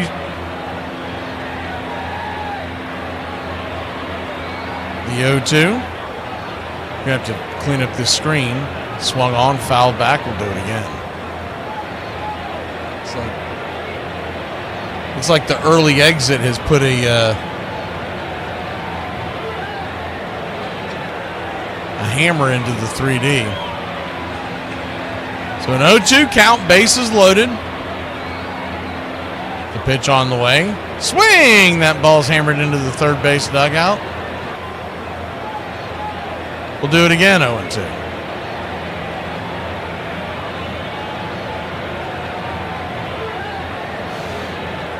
Lefty-righty matchup. The 0-2. Pops it back, foul. We'll do it again. Matt Gage, born in Johnstown, New York. He was drafted by the Giants in 2014, so he's been within the whole 9 yards. Out of Siena. Go West, young man. The 0-2. High and out of the zone, 1-2.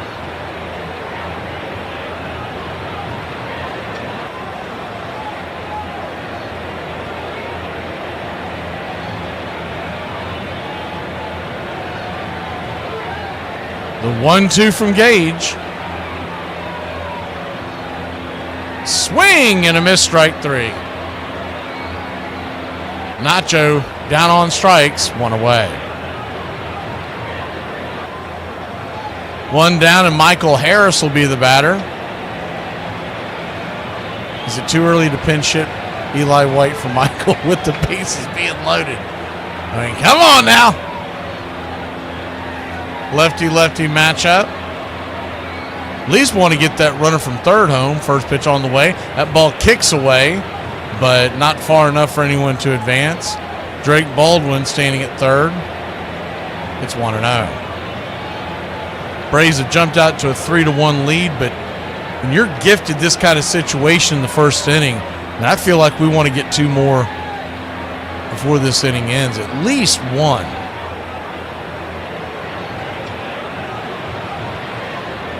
One-0.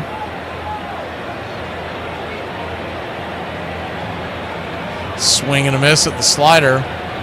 It's 1-1. He was way out in front of that one.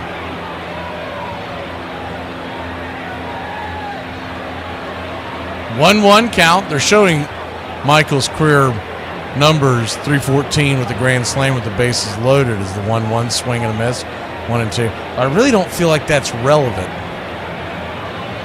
because he's not the batter he was before all those numbers occurred. 1-2 count.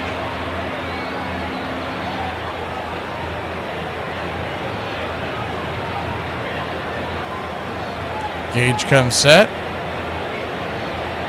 He'll flick it up there, and Michael this time holds off on the slider, 2-2.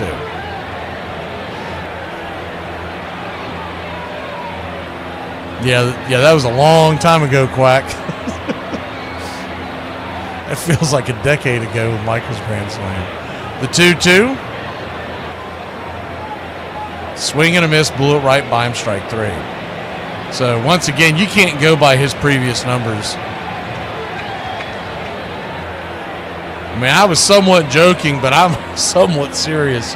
In that situation, considering the fact you need the win, I would have been seriously considering putting Eli White up there to pinch hit. Now you got Nick Allen. It's up to him with the bases loaded and 2 outs. First pitch on the way. Swing, chops it foul down the line. It's 0-1. I would have really thought about putting Marcell Ozuna to pinch hit and then have Eli go play outfield.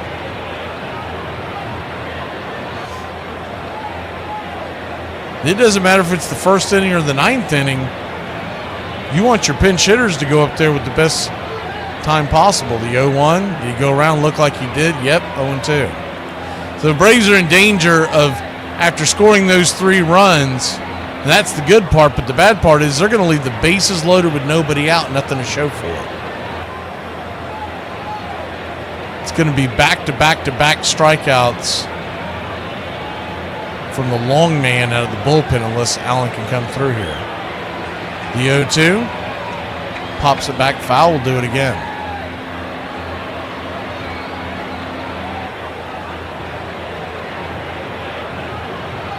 And let's be honest, the only reason why we scored those runs is because Birdsong couldn't find the plate.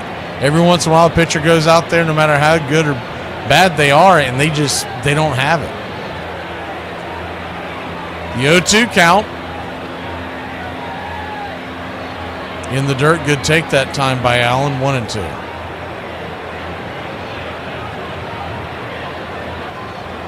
If you really want to if you want to look at the big picture in this series, if you can run this bullpen to death, and I'm talking about high pitch counts the rest of this game, it could really hurt them later in the series. The 1-2, swing, chops that one back foul.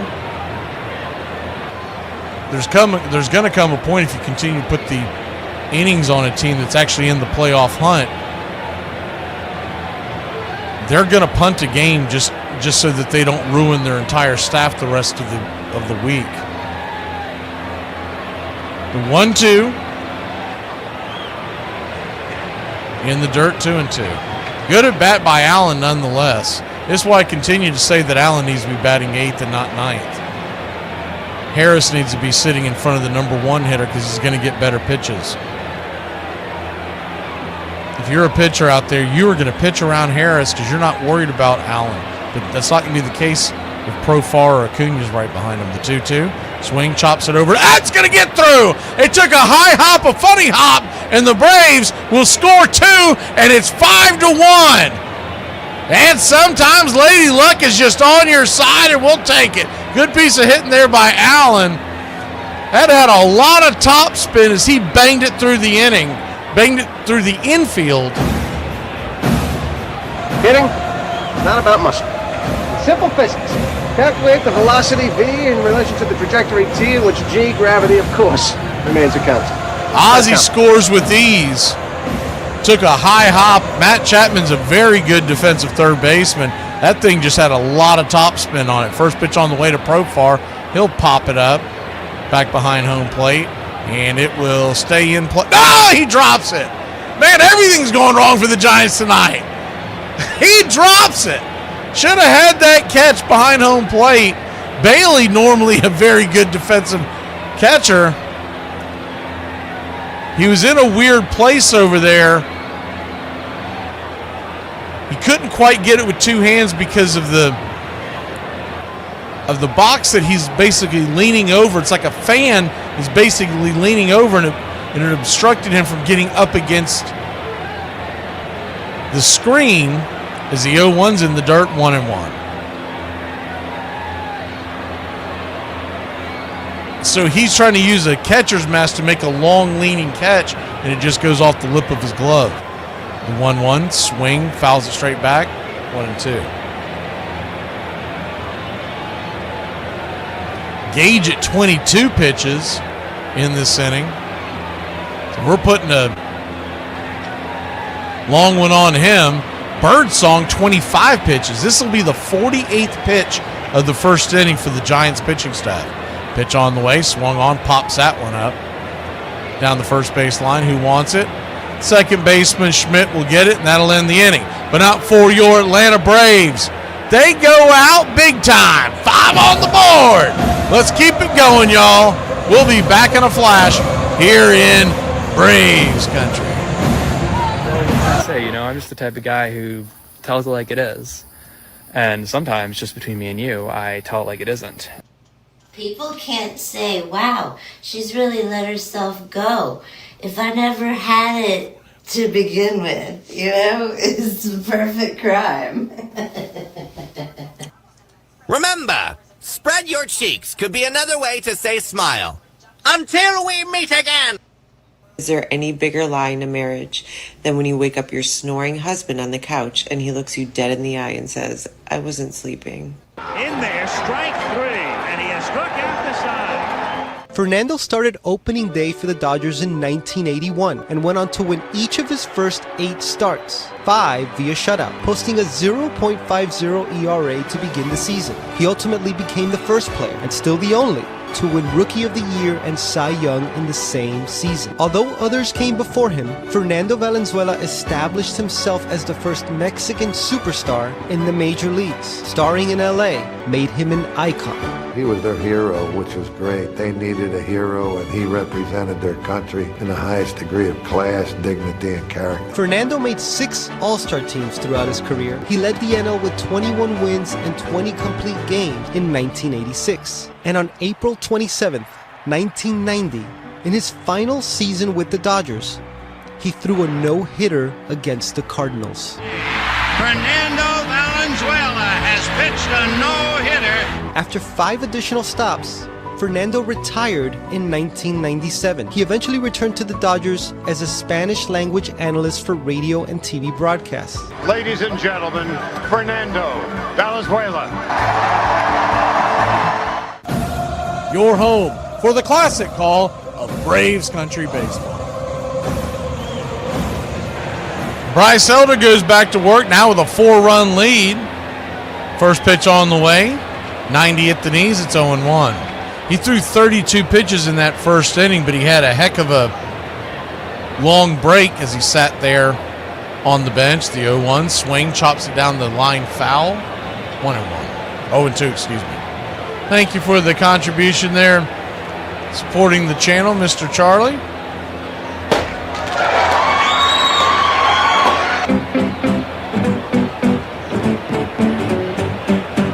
The 0-2 swing chops it down the line foul.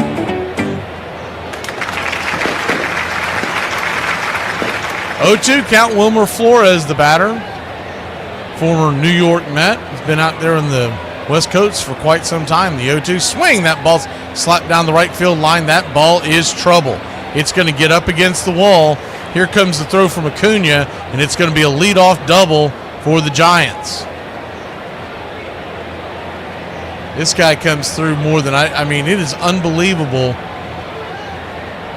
It just seems like he's got such a solid swing, and his numbers never jump out at you, but every time I see him play, whether it's against the Braves or I'm just checking in on the Giants game, it seems like he's getting big base hits. First pitch on the way. It is right there at the knees. It's 0-1. Something tells me if we signed him, he'd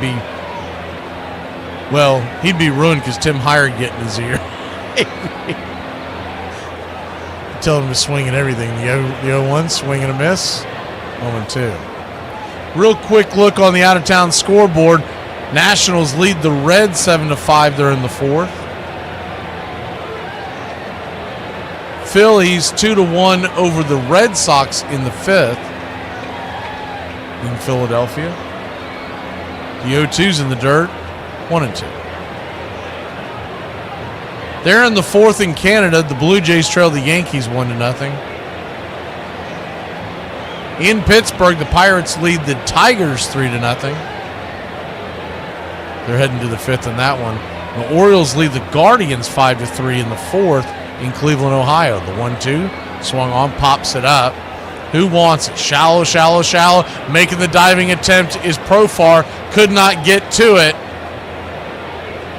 And it's going to be a blooper, a seeing eye single, a Texas leaguer, and Profar is limping as he gets up. I don't understand why Nick Allen did not call him off. I know realistically it's his play, but Allen would have had it. Allen would have had it without a doubt. I'm sure he just knew Profar was coming in there hot and didn't want a collision. He's yelling, "I got it," and I get why Allen... But he should have... realistically, that's on Profar. Profar's got to realize Allen's right there. So it will be a base hit as the first pitch on the way to Bailey is a strike at the knees. It's 0-1. He might have knocked the wind out of him. He is bent over. Appears to be okay. Things happen so fast out there in the outfield, it's easy to pick it apart after it happens. But Nick Allen would have had that catch because he was right there in the neighborhood. 1-1 count.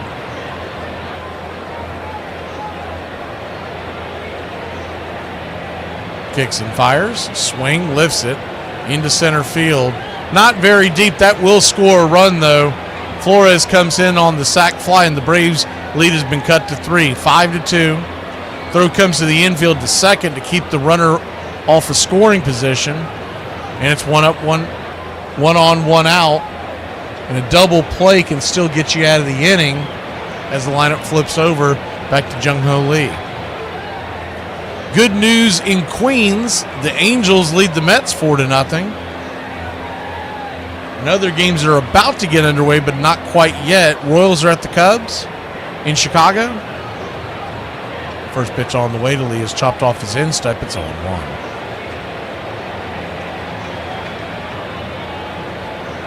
Athletics travel to Texas to take on the Rangers. The Cardinals are in Denver to take on the Rockies.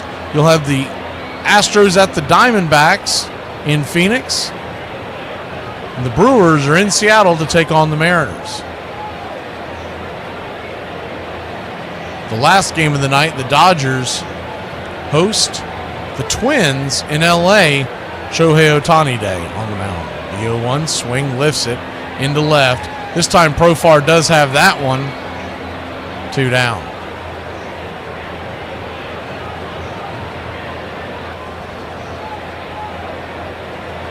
You know, the other thing about that with Profar, and once again, this is all, it's easy to sit back and say this now, but if you think about it, Flores was cheating back towards second because he thought the catch was going to be made. If he just lets that ball drop in front of him, Flores is never going to get to third. If he just lets it drop and then fires it in, Flores does not have good speed. First pitch on the way to Ramos is chopped over to third. Nacho over to Ozzie, and that'll end the inning. So we cough one up, but we still lead by 3. The heart of the order is coming back. Olsen, Acuna, and Baldwin. That's what happens when you bat around in the first. If you stab a cereal box, are you a serial killer? Yeah, for sure. If you do the Cocoa Puffs or Lucky Charms, I'll come after you myself. But any other cereal, you're doing this world a favor. Want to know who is to blame for your low self-esteem? Yes. Close your eyes and I'll show you. Okay. Open. That's right. Mirrors. No. You see how I can't scan myself? It's because I'm priceless. Or you're not worth anything. 90% of the time, I'm not even responsible for my own action. What if you quit drinking? Yeah, what if? That's a dope-ass car, bro. How much is it? I don't know. New? That's not how you say it. Then how do you say it then? It's I don't knowing. Bro, it's not I don't knew or I don't knowing. Then what is it then? I don't know.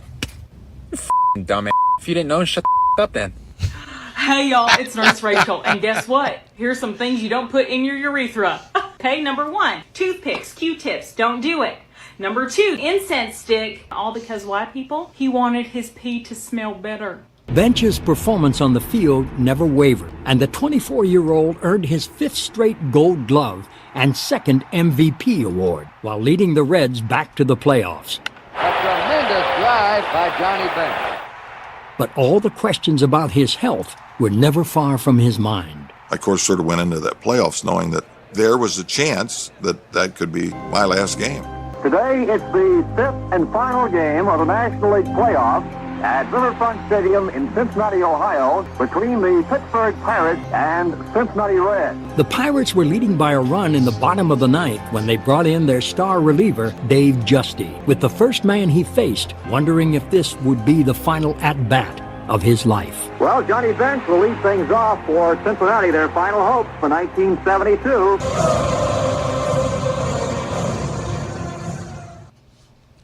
Welcome back to Braves Country Baseball. First pitch on the way to Olsen, misses outside for a ball. It's 1-0. Let's go ahead and clean this up for you a little bit. The 1-0. Swung on, fouled straight back. 1-1. 1-1 count. Olsen walked his first time up, just like half the city of Atlanta did. The 1-1. That slider's going to miss well out of the zone. Ball 2-2-1. It is Gage still back out there. Give you an idea. The 2-1. Swing fouls it away. 2-2. Matt Gage, 32-year-old southpaw, 6'3", 265. Falcons might want to sign him up while he's in town. Looking at his numbers, he typically is the 2-2. In the dirt, 3-2. Up in the majors this year, he has not gone longer than an inning and 2/3. So I would think the game plan would be to get him through this inning and then go from there. There are 2 lefties due up in this lineup, in this inning, excuse me. The payoff, swing, pops it up, high in the sky. Olsen just gets back to first, as Lee camps underneath it. And it's a lazy fly ball, 1 down.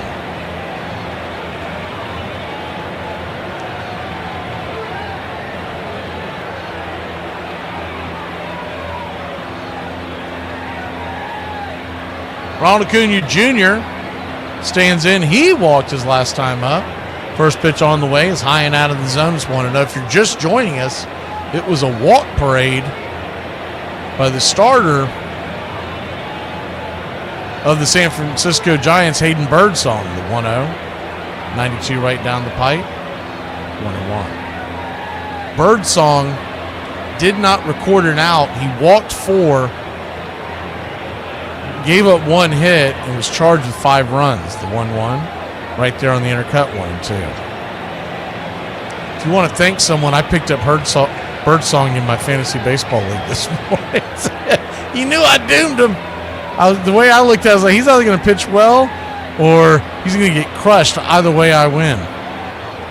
The 1-2, did he go around? He did not. 2-2.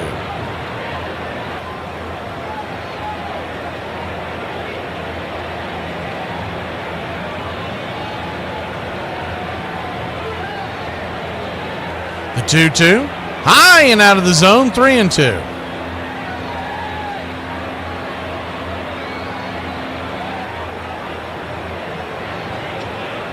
So a full count. Brings it. Swing and a miss, strike 3. Got him with the nasty slider down around the knee on the inner cut. 2 down.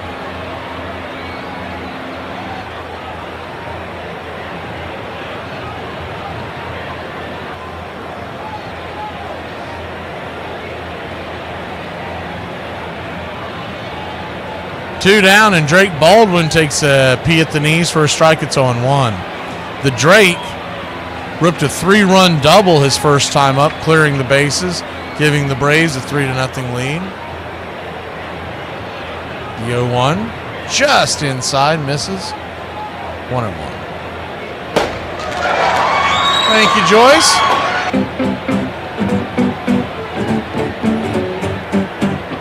Or should I say gracias? The 1-1, chop back foul, 1-2.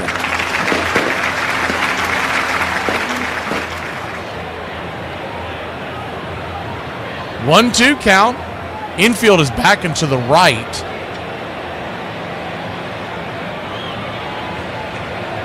Pitch on the way, down and away, 2-2.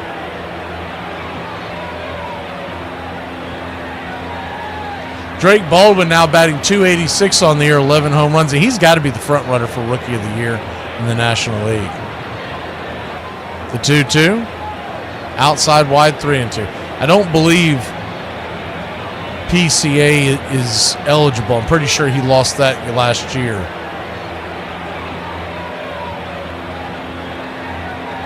This kid is just something else. The payoff, chops it down the third base line. Gage grabs it, fires it to first. He's going to throw that thing wide of the bag. Baldwin's going to try to make it to second and get gunned down. So got a little greedy. But I get it. He was trying to get in scoring position. It happens. Braves lead at 5-2. I don't hate the run there because you're trying to get yourself in scoring position with 2 outs. If it was 1 out or less, you'd be a little annoyed. We'll be back in a flash. The Braves lead at 5-2. Hey. What's going down? Well, I'll tell you what's going down. What? You know that they've installed a camera here at this red light here? Oh my God. Yeah, and it takes a picture whenever anybody runs a red light. You know that now, awesome. Right? It's like the future. It is here. Awesome. So you know why we're here. The photos. You know why we're here now, don't you? Why? Was there a fire? You've been charging $3. You run up when the car's at the red light, and you give a HJ during the red light. That's not something that I would ever do. No, except that we got about 38 photographs of you, and that's only last night. Well, I don't even know what you're talking about. We're talking about you giving hand jobs, $3 a pop. Okay, a hand job is still a job, okay? She called me a piece of liar, and it was on. It was on? What's that mean? That means I got up in her face, and when I did, she grabbed me by the hair, and when she grabbed me by the hair and we went down, I punched her in the mouth. She pushed me, and I went off. Did you hit her with a can of corn? Can of corn. She grabs a can of corn She hit me, and I saw stars. And then I looked on the floor. There was corn everywhere. I didn't even know I was bleeding. Yeah, Timmy said that you're a redneck. That's Yes, what he said, I because he am. said you jumped on her like a grown man. She hit me. Yeah, you have every right to defend yourself, but he said you took care of yourself pretty well. Yeah, until I got hit with a can of corn. One of my first practice sessions with him, he was wide left and wide right, and I'm going, and I'm watching, and not saying a whole lot, trying to just watch him and learn. And he looked at me and he goes, "What'd you think of that session?" And I said, "Well, to be honest with you, I didn't think it was very good." He goes, "I didn't either." And he come out the next day, didn't miss his target one time, hit it every single time. He did that on purpose. I guarantee you, he wanted to know if I was going to be a pitching coach, like any 99% of the others would have told him, "Oh, don't worry, it's the first day. We're just getting loose, blah, blah, blah, blah, blah," But I told him the truth. We hit it off after that. Help support Braves Country Radio. Join the country club today. Welcome back to Braves Country Baseball. Braves Country Radio. First pitch misses for a ball by Elder. It's 1-0. Righty-lefty matchup, the 1-0. Foul straight back. 1-1. 1-1 count. Braves lead it 5-2. Devers swing, pops it up. Back behind home plate. Giving chase is Smurf. Goes into the crowd. 1-2.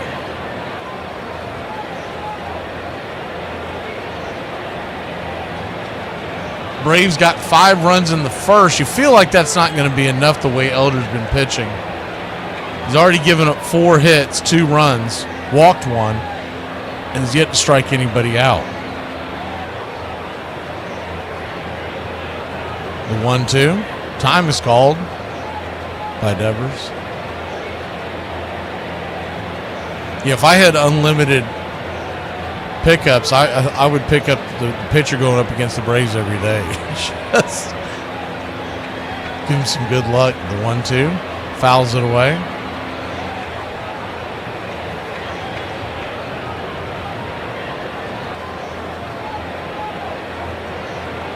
One-two count.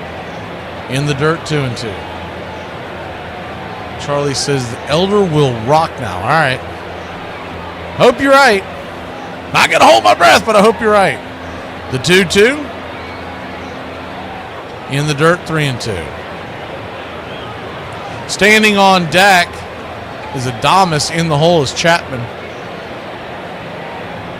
Braves lead by 3, but we're only in the 3rd inning. Payoff pitch in the dirt, ball 4. So he walks another one, and he'll head on down to first. 1 on, nobody out. Here in the top of the 3rd.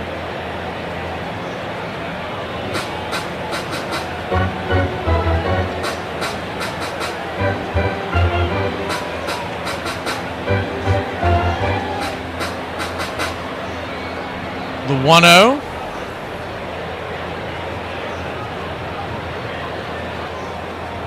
Pitch from Elder to Adamas is down and away. It's 1-0.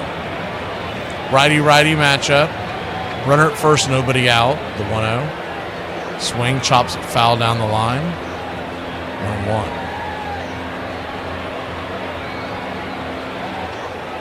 1-1 count.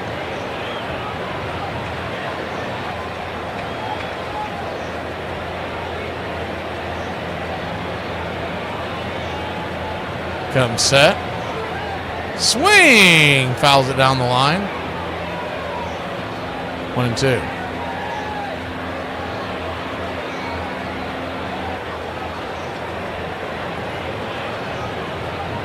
One thing you do have on your advantage here is Devers does not run well standing at first. The 1-2, wham! That ball's hammered down the left field line. If it's fair, it's a problem. It kicked foul. We'll do it again. Kind of hard to turn, too, if he hits it over the wall. Royals and Cubs are underway in Chicago. I really like those Kansas City road unis they're wearing this year. It's the 1980s throwback. The 1-2 in the dirt, 2-2. I wish the Braves would do it with their baby blues. 2-2 count.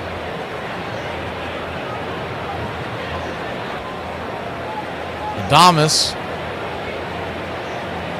0 for 1 on the day. The pitch, swing, that ball's hammered into left field. That's down for a base hit, and it's 2 on, nobody out here in the top of the third.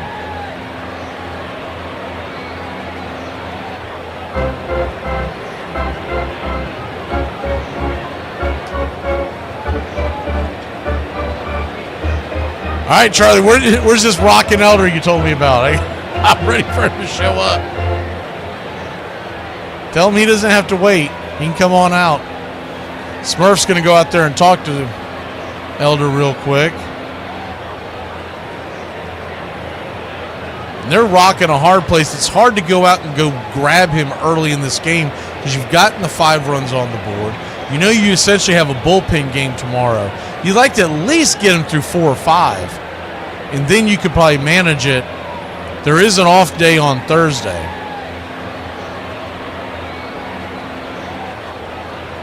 Trade deadline is a week from Thursday.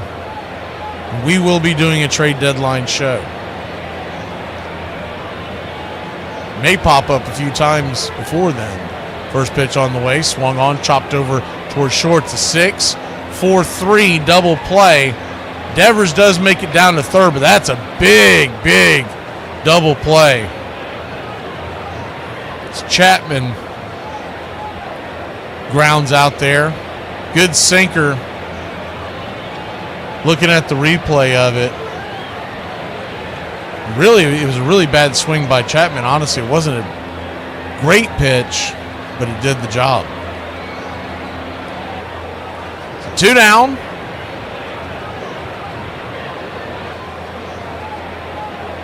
First pitch on the way is down in the dirt. It's 1-0. The runner at third will keep the screen right there behind the plate.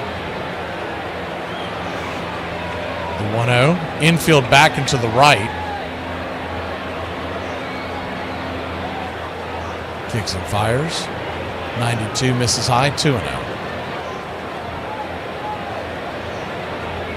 The Yaz. Mike Yastrzemski. Grandson of Carl Yastrzemski, former Boston Red Sox. The 2-0. Swing, pops it back foul.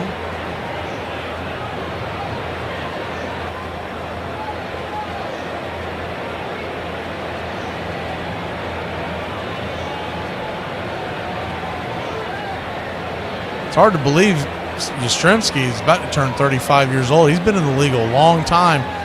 Remember when he first came up.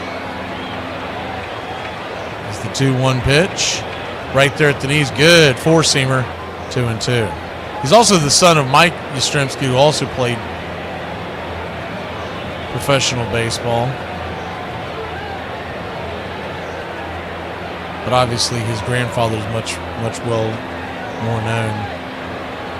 I believe the highest he ever got was the PCL League. The 2-2. Swing, lifts it into left, going back on the track, making the running catches Profar for a loud out number 3. Whew, let's get out of this one. Ozzie comes to the plate when we return. Smurf and Alvarez follow. If you put a nail in a hole, shut up.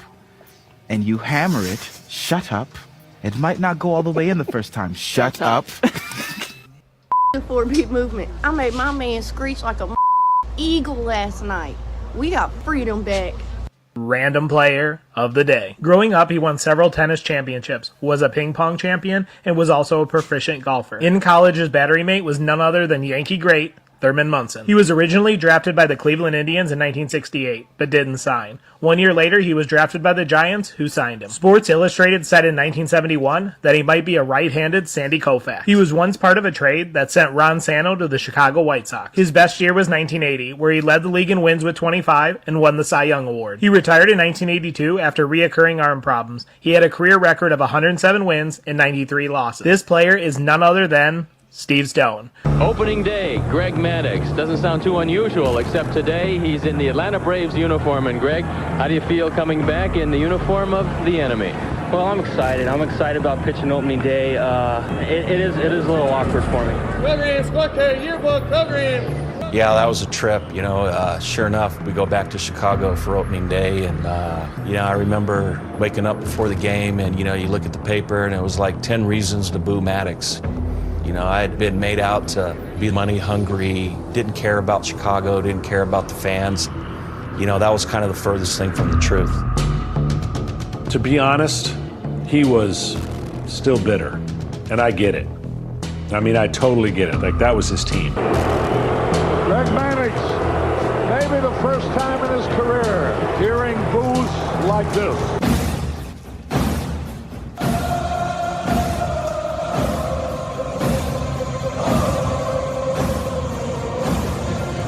Welcome back. First pitch on the way from the new pitcher coming out of the pen, the right-hander, Bivens.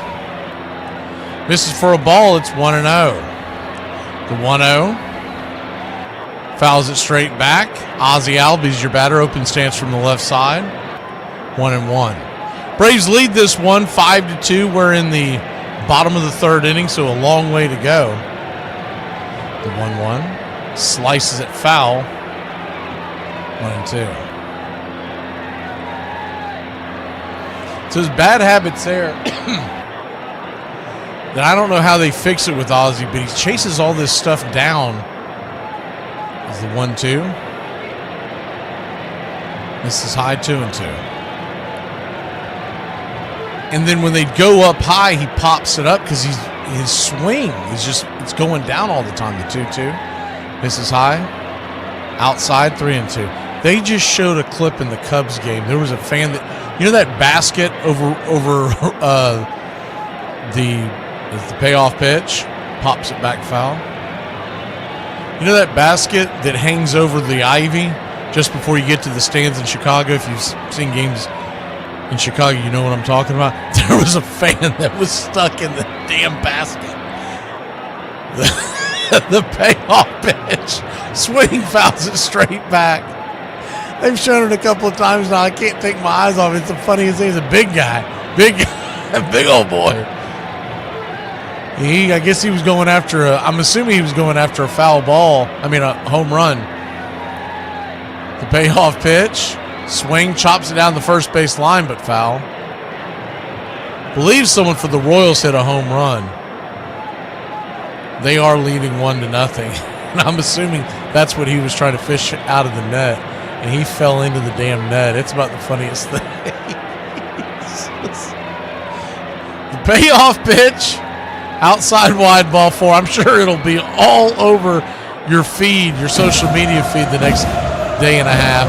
I mean, I can't stop laughing. They got to quit showing it. One of the other games we have queued up to keep an eye on, they popped in with the highlight of the guy hanging out of the basket. I don't know how they got him out of it without ruining that basket. That's a big dude. First pitch on the way, Sean Murphy is a check swing for a strike, cutter. Top of the zone, it's 0-1. The 0-1. I'm sure the Braves are going to show it in a minute, too. It's going to, the 0-1's inside, 1-1. 1-1 count. Yeah, James, they might have been fishing out a Red Bull beer out of that. I don't know. I know he had a few. 1-1 count. Inside, 2-1. Actually, that dude might have been chasing a funnel cake in there. He's a big old boy. You can imagine what he's saying to his friend trying to help him get out of there. The 2-1 pops it up. Let's stay in play. Goes behind home plate. It will not. 2-2.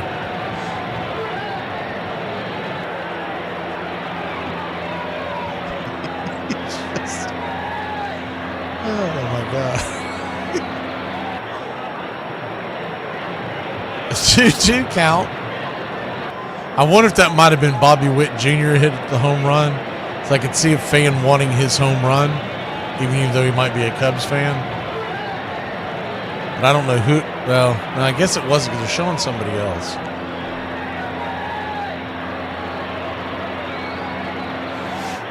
The 2-2. Swing and a missed strike three. Chased the changeup down and in. One away.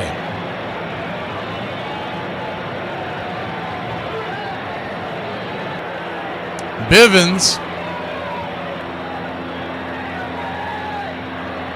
We've seen him a few times.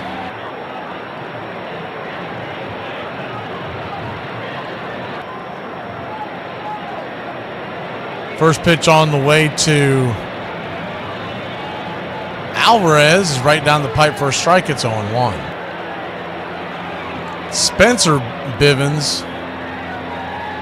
He is 31 years old. The 0-1. Right there at the knees. 0-2. He's got a 4.18 ERA in 33 games this year for the Giants. From Virginia Beach, Virginia, so home of the dogfighting ring. The 0-2, outside wide, 1-2.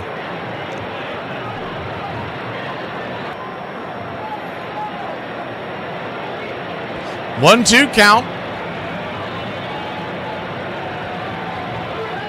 Cubs just hit a solo shot of themselves. That thing left the building, so the 1-2's chopped foul will do it again.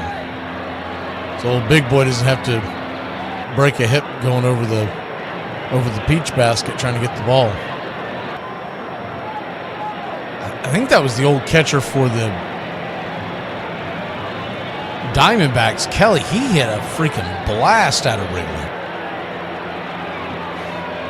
1-2 count, runner at first. One out. Bivens, he's working incredibly slow. The pitch, swing, lifts it into left center field. That ball's gonna drop down for a base hit. All right. And the ball gets away as they're throwing it into the infield. And Ozzie Albies is gonna take off, head for a slide into third. Great base running by Ozzie Albies. Nacho thought about taking off as well, but he would have been pinned. So we've got runners on the corners and one out. That's the headline. What happened on that play? Whoa. Check it out. What? Look, that guy. Get me some nachos. It is a sign. A sign that needs nachos to help me score. Helio Ramos kind of flipped it into the infield towards the cutoff man, but he threw it well over his head. He might have been 40 feet away from him, and he overthrew him by about 10 feet over his head. It's the little things that can lose you games. Here comes Michael Harris. Runners on the corners, one out. First pitch on the way, high and tight. Right there for a strike, it's 0-1. We'll pull this back in case there's any movement on the base paths. Ozzie had to go about halfway because he was waiting to see if the ball was going to drop. The 0-1 swing, rips it up the middle, and it's the little things that lose you the games. A 6-3 double play. Once again, Harris down and out. Here in Braves country. We'll be back in a flash. If I had created a website with this many problems, I'd kill myself. Do you have a question? Yeah, I have a lot of questions. Number one, how dare you? Here are some baseball facts you might not have known. Ralph Kiner was a Hall of Fame outfielder who led the National League in home runs 7 years in a row. Kiner is actually the second cousin twice removed of shortstop Isaiah Kiner Falefa. Wrigley Field is known for its signature ivy-covered walls in the outfield, but for the first 23 years of the stadium, there was no ivy. The ivy was only added to the field in 1937 in an attempt to, quote, beautify Wrigley. Not only was Rickey Henderson a menace on the base paths, but he was also a fantastic hitter. In fact, Henderson is the all-time leader in leadoff home runs with 81. I mean, at this point, my screws ain't loose, them is just missing. And please, for the love of all things holy, stop asking me what's wrong with me before 7 a.m. I am bipolar. I don't know yet, but clearly it's a surprise. Nobody really knows about the surgery except my parents and the ball club. And so I'm in the on-deck circle to lead off the top of the ninth, and everybody's yelling, Johnny, Johnny. And then they said, it's your mother. And I turn around and I look, and she's looking at me, and she's going, hit me a home run. I'm smiling to myself because this is Dave Justy pitching. I mean, you just didn't really hit Dave Justy. Justy took bench down to his final strike, and then number 5 dug in for the most dramatic moment of his young career. Well, they're either going to start celebrating again in Pittsburgh very shortly, or There are all kinds of stuff that's going to break loose here in Cincinnati in this ballpark. Trailing 3-2, bottom of the ninth inning, the only thing I could think about basically was, okay, maybe not this year. And then Johnny comes up. The line. And a bench to bench. James hit in the air to deep right field. That's the thing! He's done! The place is going crazy. Johnny Venture hits almost every home run to left field. Hits one to right.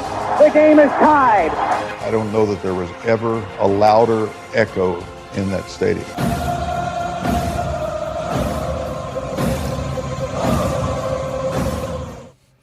Welcome back to Braves Country Baseball. Bryce Elder goes back to work. First pitch on the way, misses for a ball. It's 1-0. The 1-0. Slider. Right down the heart of the plate, about belt high. 1-1. 1-1 count. That slider misses high, 2-1.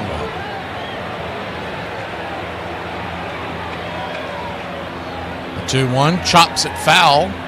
Sinker down and in.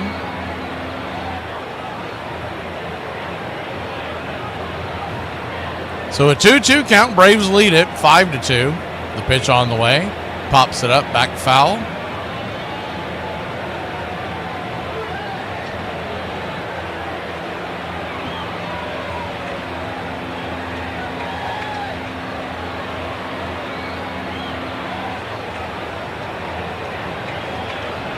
The 2-2.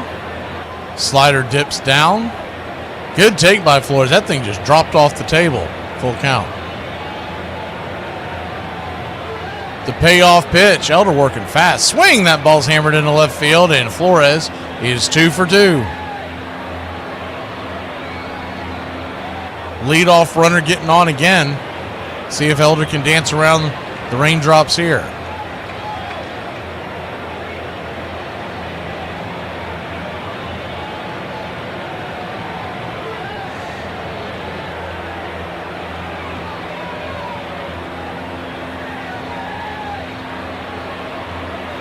That'll bring Schmidt to the plate.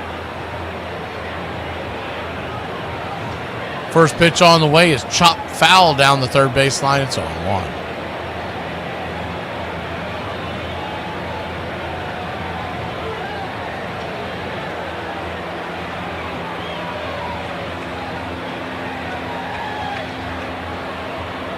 The 0-1. Swing lifted. Got underneath that one. Profar's got it in left field. He'll make the catch. Schmidt knew it right away.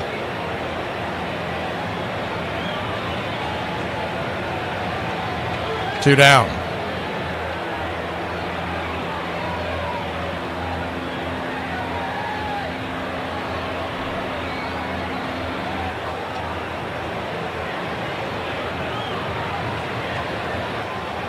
One down, excuse me. One up, one down. Patrick Bailey, the batter. Number 9 hitter, takes the first pitch. That sinker dips down. It's 1-0. When Elder's pitching really well, that sinker's usually grabbing the bottom of the zone. It's just been missing it. He's been falling behind. The 1-0. Swing. Lifts it over towards short. Good jumping catch by Nick Allen. See if I can time this right. Runner will head back to first. He got to the top of his jump. I wish they had a replay feature on this. That might be coming down the road.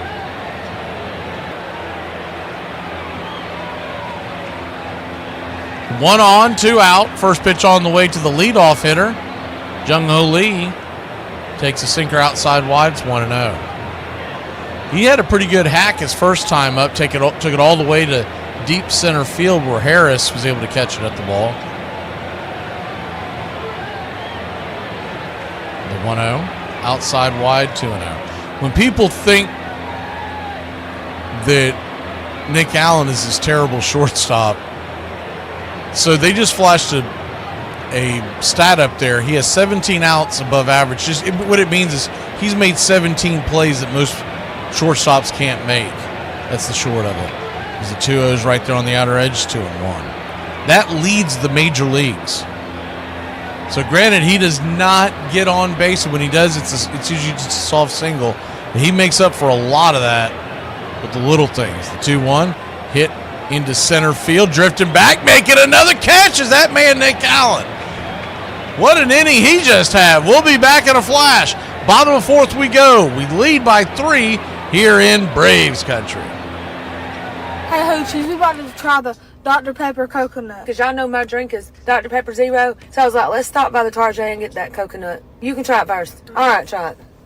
Ooh, it's good. Telling me lies because you know I would spit this mess out if it ain't. It's good. Oh, God, no. Wait a minute. It tastes familiar, but I can't, like... It tastes like a tanning bed.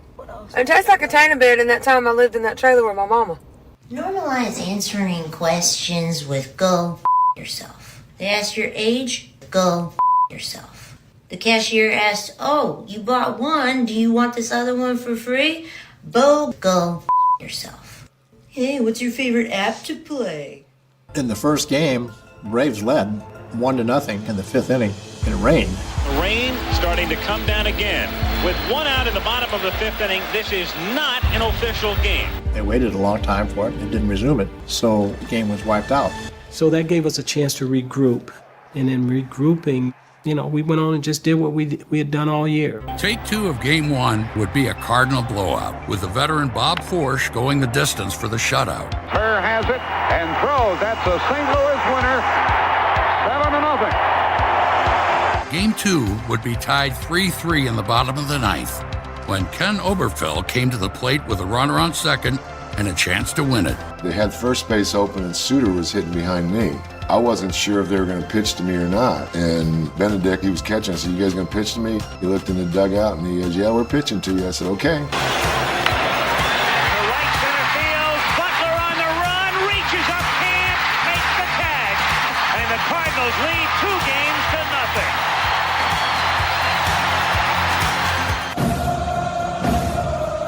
Your home for the classic call of Braves country baseball. First pitch on the way from Bivens, who's back out there for another inning, is to Nick Allen, who's 1 for 1 with a 2-run single. Pitch is right there for a strike. It's 0-1. The 0-1, 95, paints the outer edge. 0-2. 0-2 count.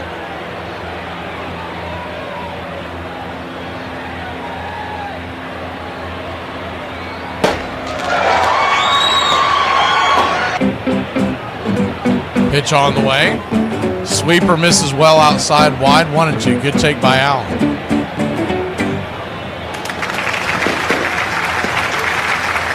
The 1-2. Swing and a miss. Strike 3. Good cutter. 1 away.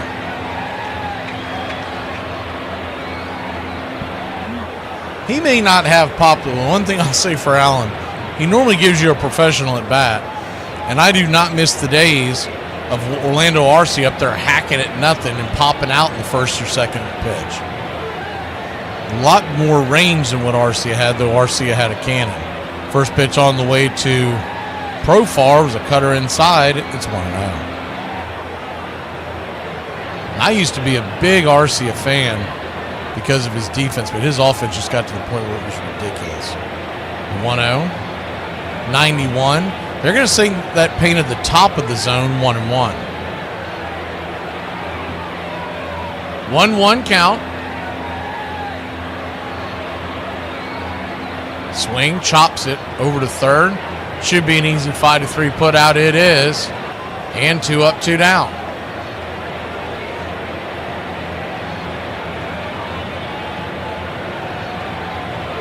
Two down, and that'll bring Matt Olson to the plate.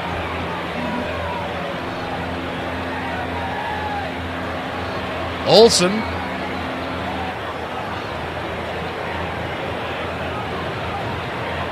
First pitch on the way. Swing! That ball's hammered high and deep, but it's going to go foul. Man, did he get around on that one. That ball's going to bring rain before it falls into the crowd. Bivens got away with one there. The 0-1.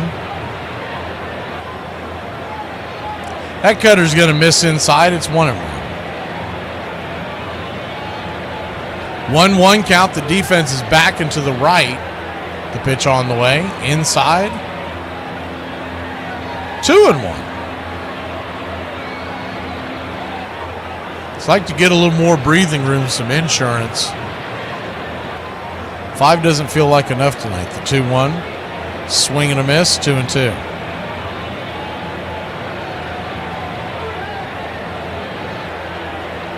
Bottom of the 4th inning. 5-2 your score. 2 outs. Olson, who's 0 for 1 with the walk and a run scored. The 2-2. Swing, slaps it towards the left. That ball's going to get down where the green grass grows. Up against the wall. And Matt Olson's got himself a 2-out double. Let's go, Braves country! This is not watered down. This is Ice House. Ice House. Smooth as it gets.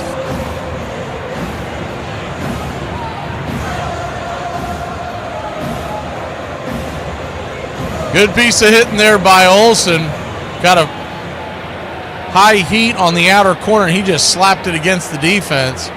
Ramos did a good job of chasing that. Almost made the play. First pitch on the way to Ronald Acuna Jr. He swung on. Bang back foul. It's 0-1. Runner at second. 2 outs. The 0-1. Outside wide, 95 miles an hour. 1-1. Ronald Acuna Jr. 0 for 1. He did get a walk, and he scored on that walk after the double by Drake. They set up out wide. The 1-1 cutter, top of the zone, 1-2. 1-2 count.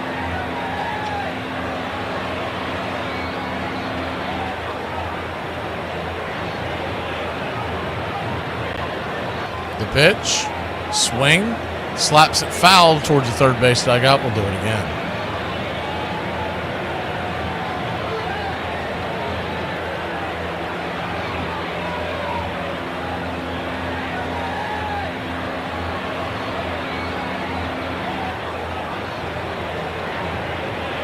Righty-righty matchup. Olson at second. The 1-2 to Acuna. Misses high, 2-2. Looks like we'll get Austin Riley back tomorrow. And we're about a month away from Chris Sale coming off the IL. The 2-2. Swing! Slices the sinker in on his hands. Foul down the first base line. We'll do it again.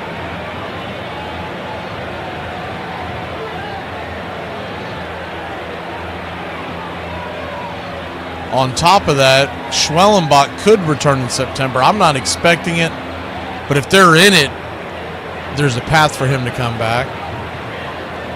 We won't see Ronaldo Lopez this year. The 2-2. Down and away, 3-2. And, of course, A.J. Smith-Shawver. We won't see him probably until 2027. Full count.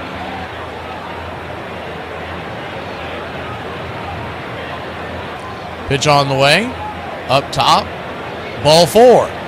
Very close call, but he's been pinching the zone all night on both pitchers. So he'll head on down to first, and your Braves have runners on first and second. 2 outs, but the Drake is coming to the plate.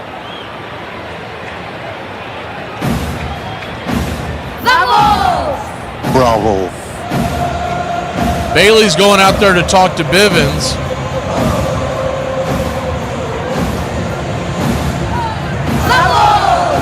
Bravo.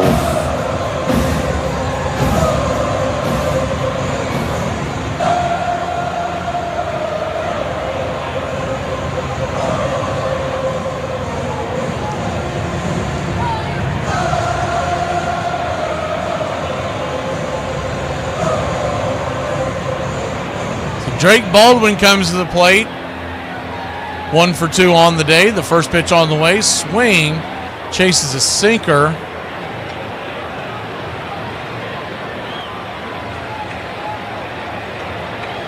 It's 0-1. Infield back and to the right. The 0-1 to Drake. Bivens winds up. Kicks and fires. Changeup. Off the edge. 1-1. 1-1 count. 95-mile-an-hour sinker right down the pipe. It's 1-2.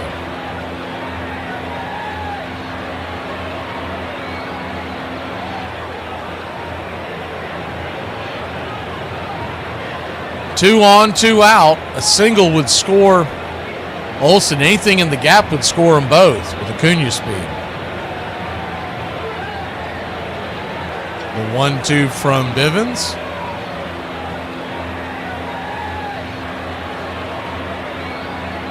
Pitch swung on, banged down in between the second and shortstop hole. That's going to get through, and that's going to score a run. Here comes Ronald Acuna Jr. That's going to score 2 runs as he slides head first, safe into home plate. That's what I'm talking about. Ronald Acuna Jr. comes all the way from first to score at home on a single to center field. It was a softly hit single. And he took off. He didn't really pick up his speed till he turned on second. Realized that ball was getting through. It's a pretty good throw from the outfield. Olsen scores with these. Let's see if they may be challenging this. It's a close play, but it looks like he got in from the first look that you can see.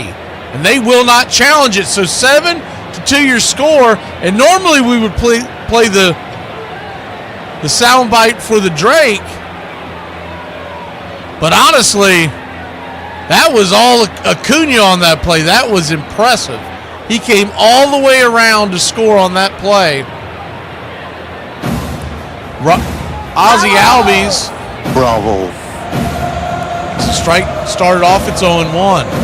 The 0-1, chop foul back behind home plate, 0-2.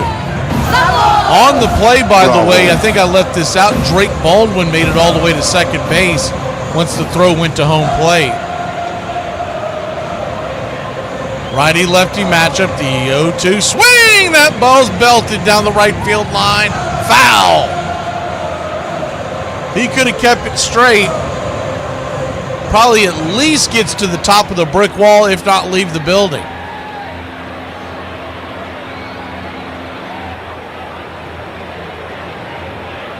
Seven to 2 your score.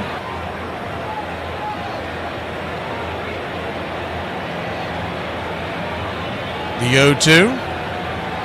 Outside wide, 1-2.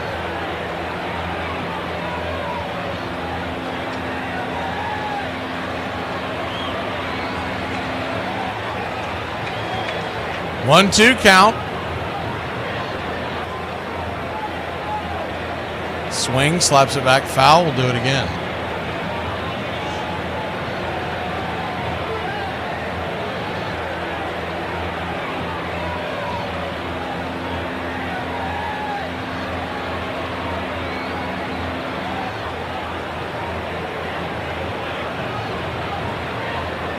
The 1-2. Looks in. Swing! That ball's hit high and deep down the right field line, giving chase up against the wall. It'll bounce foul just before it gets to the pole down there, the right field line. And we'll do it again.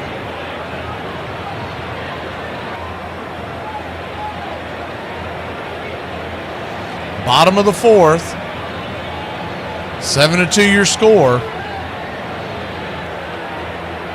The 1-2 from Bivens. Inside, 2-2. Bivens, by the way, is at 52 pitches through 2 innings.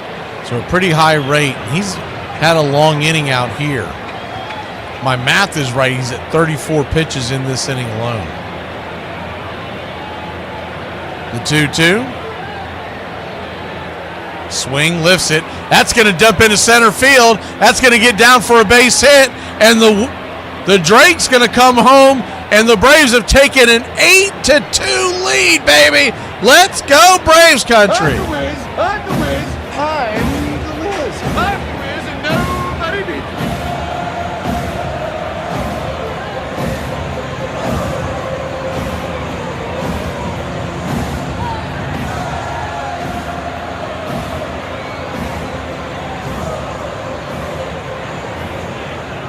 That's going to be it for Bivens. They're going to go get him. Bullpen change. We'll be back in a flash here on Braves country. The Braves lead at 8-2. We're in the bottom of the fourth inning. Suspect pretends to be allergic to pine needles so he can never have a real Christmas tree. Suspect insists having the AC on in the car even though it's snowing outside. I get car sick. Suspect continues to tell dad jokes even though nobody laughs at him anymore. Yes, they do. Suspect goes and buys more Christmas tree ornaments even though we have 2 full bins full. They were on sale. Suspect thinks he's so cool because he backs into every single parking spot no matter how hard it is. When you look annoyed all the time, people think that you're busy. Moving on, were we looking with a client slide deck? Because I would love to get that by EOD if possible. Yeah, no, we should be all set for end of December. I just talked to the team and we should have it by New Year. Yeah. No, I'm going to stop you right there. EOD means end of day. It is imperative that we get that by the end of day. Yeah, they emailed me about that this morning. So, okay, end of day, end of December. You see how that's going to confusing, right? I mean... No, I explained this in the HR memo when, like, you tried to reschedule our morning meeting to start back up in January. Like, this 5 weeks, we're working. Like, this is not paid time off. All right, well, This is literally 3 slides. I like to tell people, I never saw Van Gogh paint, but I saw Greg Maddux pitch, and that's what it was like. Watch this ball move.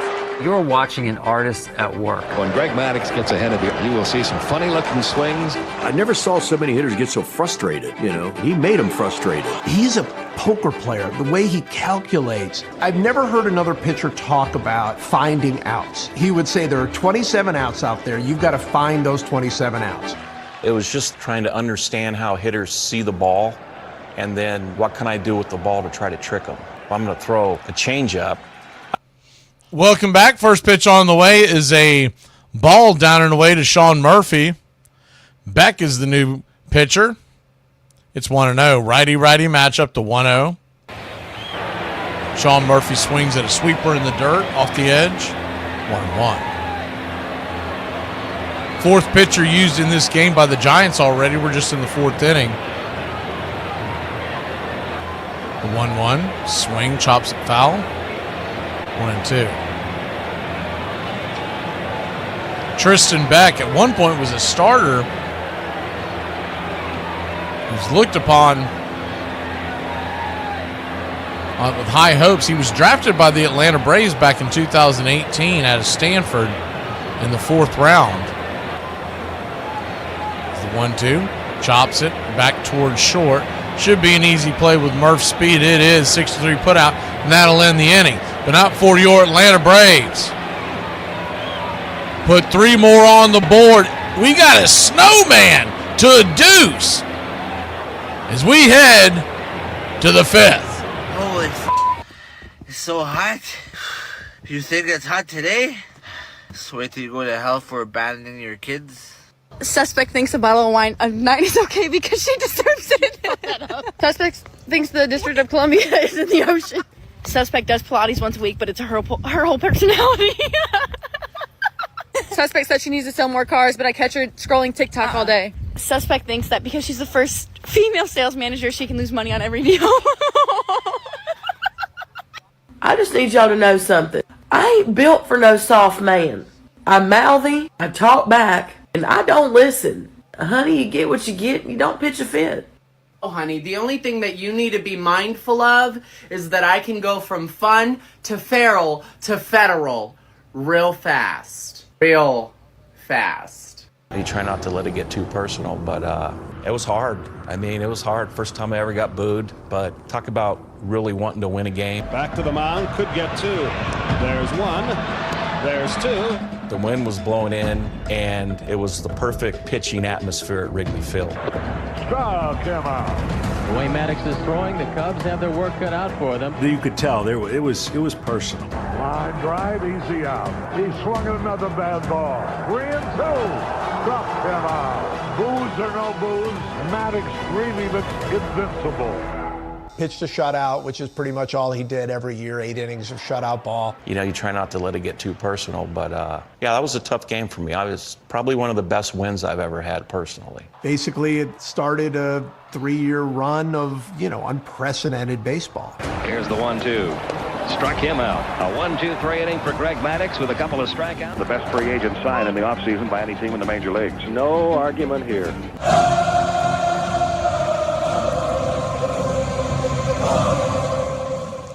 Welcome back to Braves Country Baseball. Atlanta Braves lead it 8-2. The first pitch from Elder to Ramos misses inside for a ball. It's 1-0.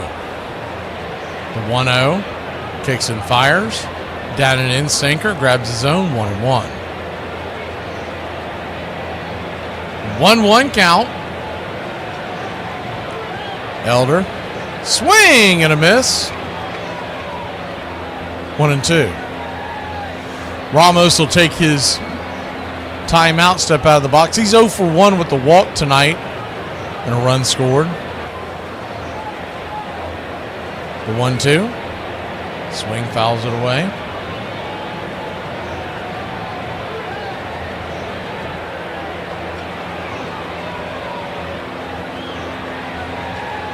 One, two from Elder. Swing and a miss, strike 3. Got him with the slider. That was a pretty pitch. 1 down. Man. Thing was starting to bend in towards the plate, so Ramos couldn't lay off of it, but it ended up diving away. Almost had wiffle action on it. Devers, the batter, no better time to face Rafael Devers than with the 6-run lead and nobody on. First pitch on the way is outside wide for a ball. It's 1-0. The 1-0. Swing, chops it foul. Good changeup. 1-1. Pitcher out of town scoreboard real quick. The Angels are on top of the Mets 4-2 in the 6th. So there's good news in Queens. 1-1, swing, chops it down the first base line. 1-2. Nationals lead the Reds in the bottom of the 6th, 8-6. Phillies and Red Sox, they're tied at 2 in the 9th.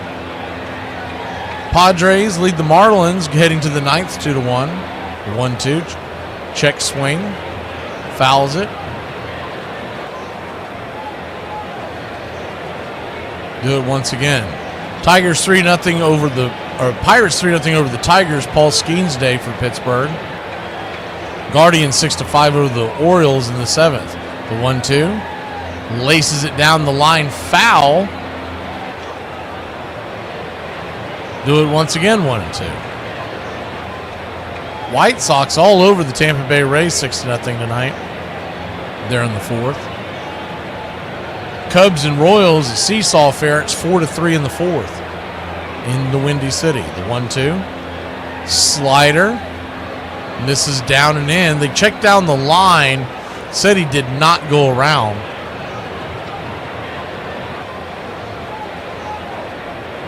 Two count. Elder brings it. In the dirt. Full count.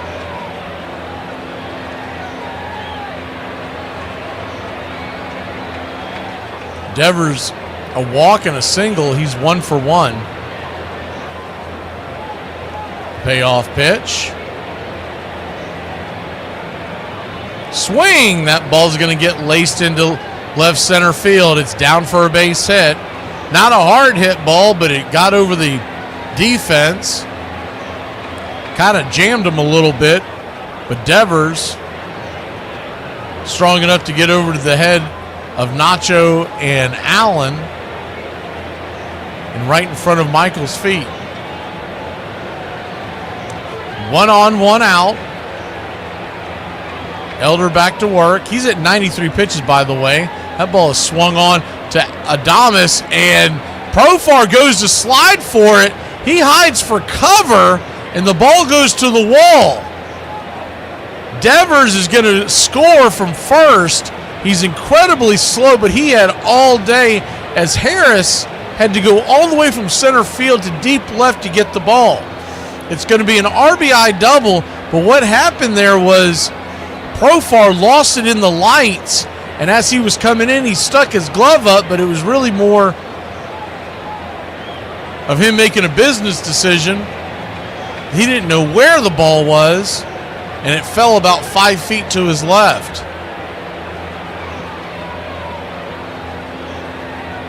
So 8-3 your score now. First pitch on the way. The sinker down and away. It's 1-0. There's going to be some fans out there that's going to be mad about that because when he came up, he was smiling. But I think that's just one of those things where there's nothing you can do but laugh at it because you're like, what the hell, man? But there's always going to be that one fan that's going to say, you better take it serious. You're out there about to get your head taken off. All you can do is laugh at the fact that you lost the damn thing in the lights. The 2-0, below the knees, 2-1. It's unfortunate, but Braves do still lead by 5. 3-0 count.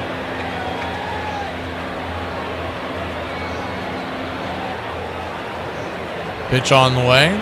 Right there for a strike, 3-1.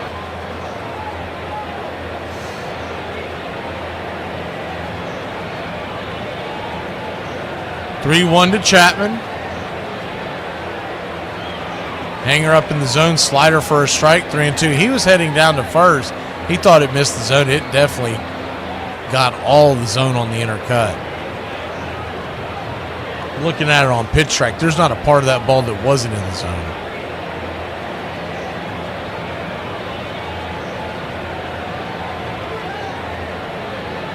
The payoff pitch, swung on, chopped foul down the third base line.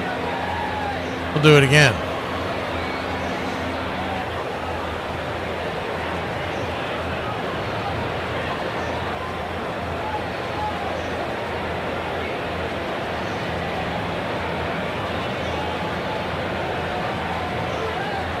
Payoff swing. That ball's belted down the left field line. Foul and out of play. Got to be careful here with Chapman. He was a nightmare for the Braves out there in San Francisco.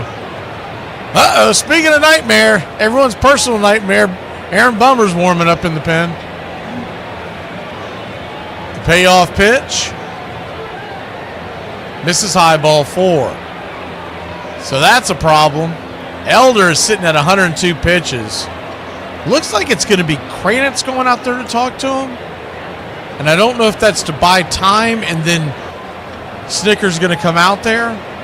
But if you look at where you're at in the lineup, it would make sense if you're going to bring the lefty in to do it now because Yaz is coming to the plate, a left-hander. If not, then it just tells us that once again they weren't prepared to bring him in. After that, it's Flores, and that's not who you want facing. There's a lot of righties lined up in the lineup after Yaz, and it looks like the thing is Bummer looks like he's about ready, so I don't know what in the world they're doing. It might work here, but he's at 102 pitches.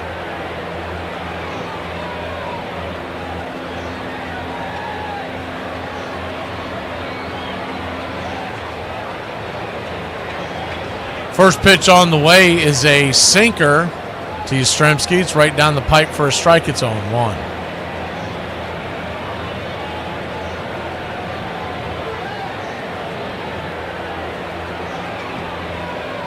The 0-1 swing, chops it over towards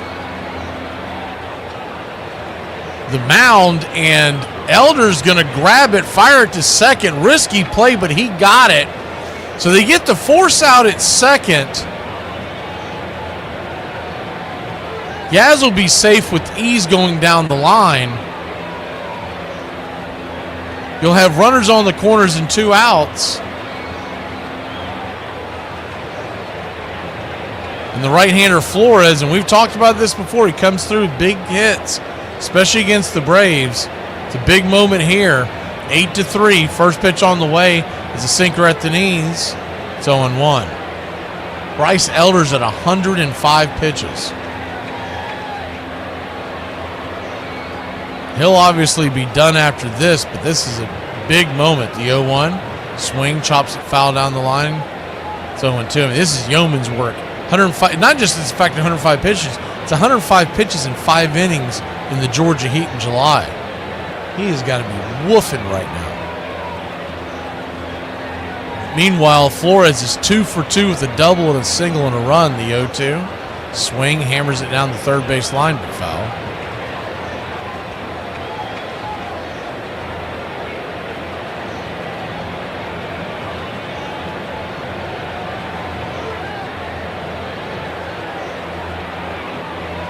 The 0-2 count.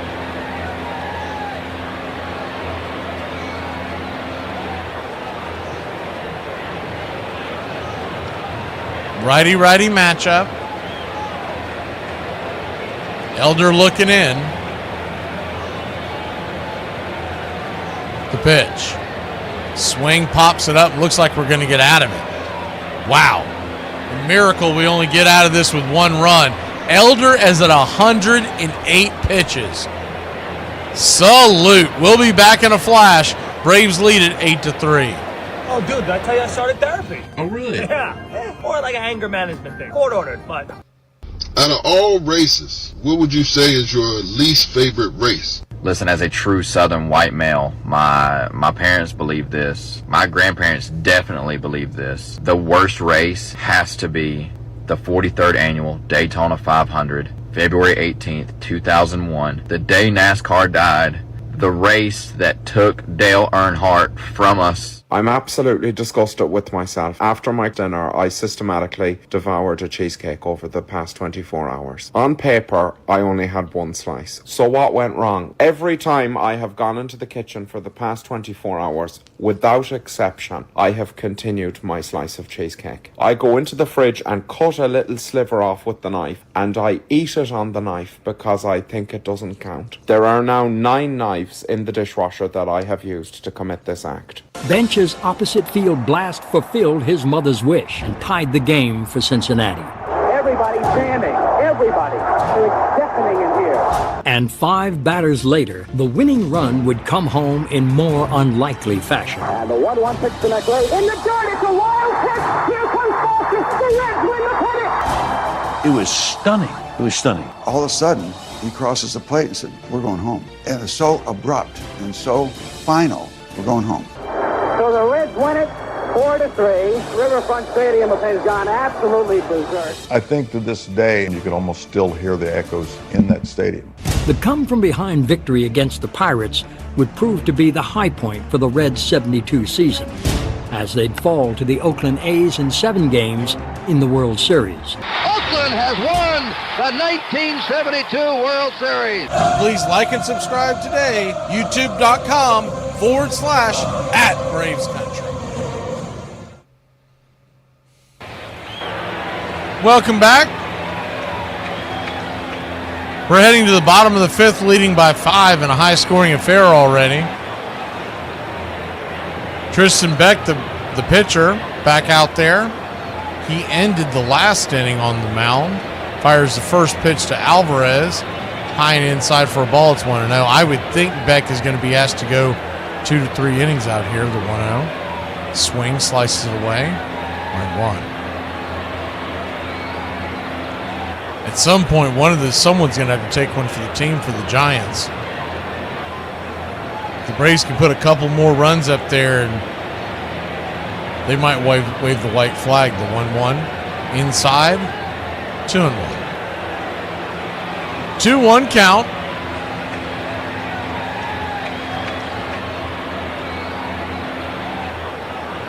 Beck comes set. Pitch. Outside wide. 3-1.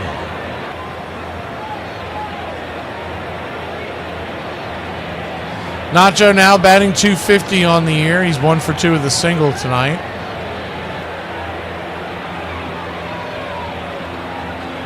The 3-1 to Nacho. Swing, fouls it away. Full count.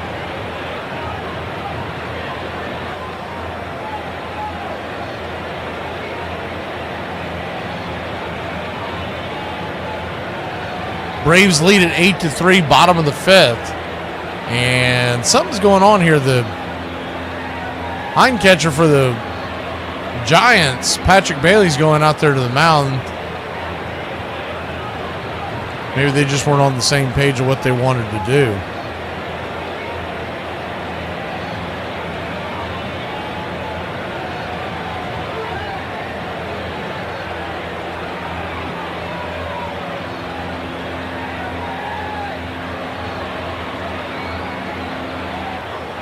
The payoff pitch. Swing, fouls it. Over the first base dugout. We'll do it again.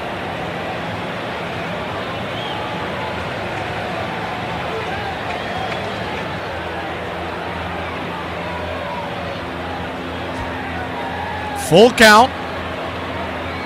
The payoff pitch. Nacho digs in. Beck brings it. Caught looking, strike 3. Right there at the knees. 1 away. He caught him guessing. He was looking for the bender and got the hard cheese.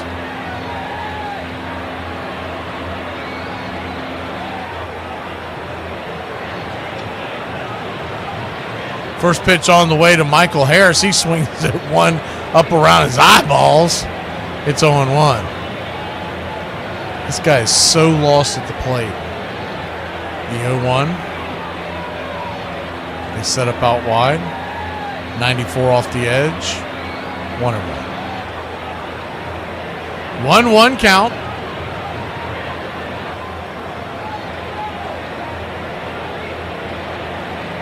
Brings it. Swing, pops it up. Lazy fly ball, easy out. F7 in your scorecard. 2 down.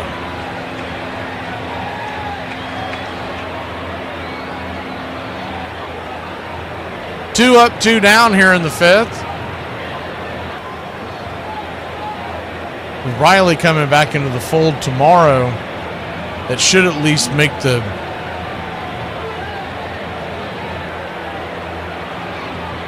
empty part of the order just a little shorter. The first pitch on the way is a 4-seam fastball up and in to Nick Allen. Good take. It's 1-0. Allen 1 for 2 on the day. The 1-0. Hanging curveball top of the zone. May have touched it. Called for a strike. Evens up the count at 1-1. The 1-1. Beck comes set. Bangs it down the third base line. It's 1-2.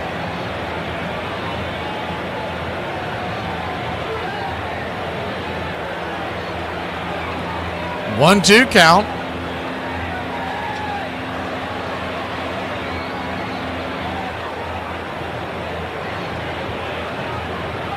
Pitch on the way. Beck is 18th pitch of the night. Swing, fouls it back.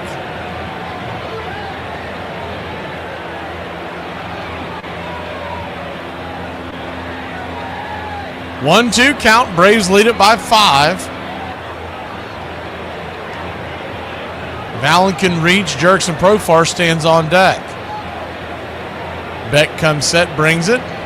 Down and away, strike 3. Kind of a half-hearted check swing. Allen didn't like the call, but looked like he went around. We'll be back at a flash. Braves 8, Giants 3. We go to the top of the 6th inning. So you're telling me there's people out there who don't catastrophize the future and overthink the past and create scenarios in their head to hurt their own feelings? Like, what? I love family photo holiday cards. You get to learn stuff from the cards, like their son plays a trumpet, so that's good to know. And you get to wonder how they got their dog to laugh that naturally in the photo. And you get to see pictures of people lying in front of a fireplace in their pajamas and think to yourself, I remember when I met them twice. And you get to question how long you have to keep the cards before you can throw them out. And you get to see a family photo where they're just like, this is us just hanging out in front of a meadow in our matching white linens. Aren't we just the best, LOL? Oakland has won the 1972 World Series. But for Bench, the loss was quickly overshadowed by what he was facing next. 6 weeks after the season's last out, he finally went into the hospital for the surgery on his lung. 4 days after I turned 25, I'm having the surgery. And I don't know if I'm ever going to play again. By now, the procedure was public knowledge, and everybody waited anxiously for the results. Cincinnati watched with interest the personal side of Johnny Bench. He was hospitalized when a spot was found on his right lung. I mean, it was frightening. Is Johnny going to die? The operation lasted 2 hours, with the doctors removing a marble-sized lesion from the lung. You know, they cut the bone, they cut the rib, they cut the tissue, they cut the nerves. The test results came back with good news. The lesion was harmless. The spot was found to be benign, but there was a tremendous outpouring of well wishes from Bench fans all across the country. Airtight seal with these staples, they're still there, and stapled me back up across the chest, but I never was Johnny Bench again. But at least I got to play, and I'll always thank Doc for giving me that opportunity. You're home for the classic call of Braves Country Baseball.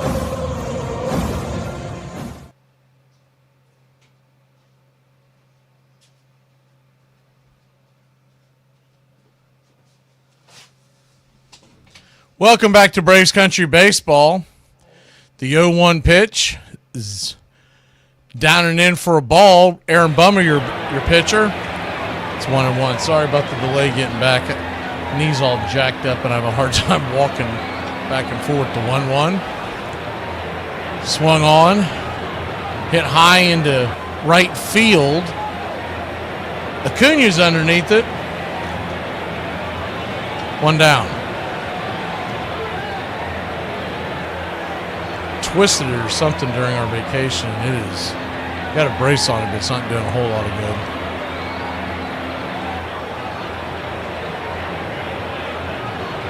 One count. Patrick Bailey, the number 9 hitter for the Giants, as Bummer kicks a sweeper down and in. It's 0-1. The 0-1. Swing, chops it down the third base line. 0-2.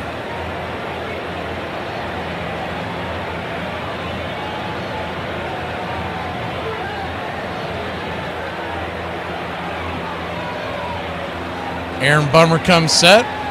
The pitch. Swing. Dribbles the sweeper over towards third. Nacho Alvarez has it with these. 5-3 put out with the catcher running. 2 down.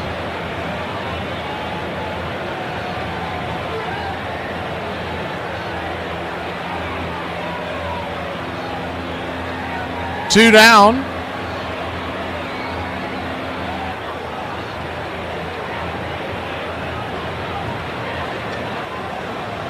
First pitch on the way is 93 high and out of the zone to Jung Ho Lee. It's 1-0.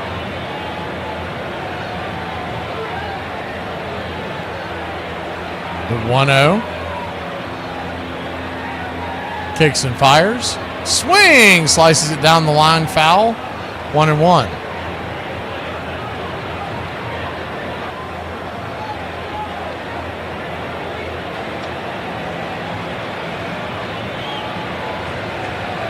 One count. Aaron Bummer brings it. Swing, chops it in front of the mound. Looks like Murph's got it. He'll fire it to first. The ball's going to be a little late. Pops out of the glove of Olsen. It was a wide throw. Olsen tried to hold the bag. I don't think he would have been safe anyways. But good hustle by Ozzie will keep Lee to what most likely will be an infield single. It was bounced out in front of the plate. It's kind of nowhere, no man's land. Bummer would have had no shot, and Murphy had to round his throw. By the time he got there and fired it, Lee has very good speed, center fielder from the Giants, and he beat it. Yeah, he would have beaten that no matter what. First pitch on the way is a curveball. Right there, first strike, it's 0-1.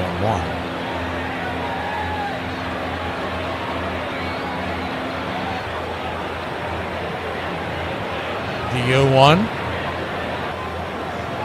93 outside wide, 1-1.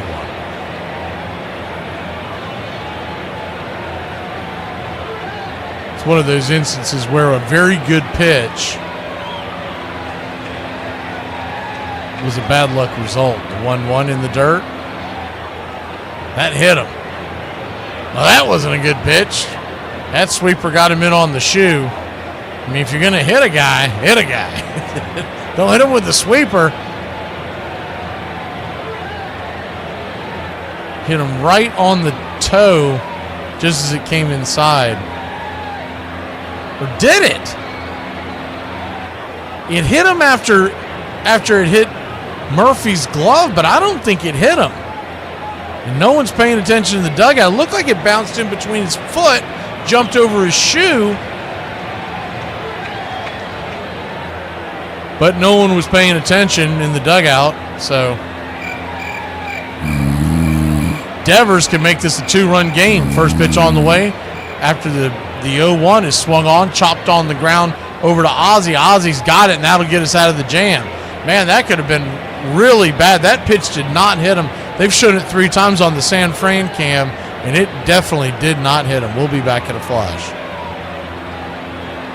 Straight people are getting too comfortable. I said what I said. Some things are not yours to talk about, joke about, or say. No, I was comfortable, and now I have to get up to talk about this. All right, so the example you use in your description is stray folks using the word twink, right? My cousin, that man gets filled up more than my truck does. Dude's a puff pastry. Love him to death, but I call him a twink every time I see him. On the other side, I got a buddy with a wife and 3 kids. I call him a twink too. Admittedly, he doesn't take it as well. Now I want to make this clear. Your feelings are valid. I just don't care about them. The nifty thing about life is if people don't like each other, you don't have to hang out with one another. However, the constant need to be liked mixed with the constant need to be right has led to unchecked narcissism. December 1st, 1763, an unknown lawyer named Patrick Henry rose to prominence in the Twopenny case. The Anglican Church was the official religion of Virginia, and clergy were paid by the colony in the form of 16,000 pounds of tobacco per year. The king approved this law, thus only the king could change it. Instead, the colonial legislature passed the Two Pennies Act, forcing ministers to be paid in less valuable colonial cash at 2 pennies per pound of tobacco owed, a 2/3 loss in pay. Ministers around Virginia were suing and winning in court, including local minister Parson Murray. At the damages hearing, the sheriff was expected to be hit with a huge fine for not collecting enough taxes to pay Murray, so he took a chance on Henry defending him. Henry railed on the government, the king, and the clergy for violating Virginians' rights with unfair taxes, hurting the poor the most. The jury awarded damages of just 1 penny, launching Patrick Henry's career. Combined with James Otis's writ of assistance case, they inspired the public and showed the king and colonial government could be successfully challenged in the court of public opinion. Another one of Ben Franklin's seed sown of total disunion. One night later, the Cardinals would take a 6-2 lead into the 9th inning of Game 3,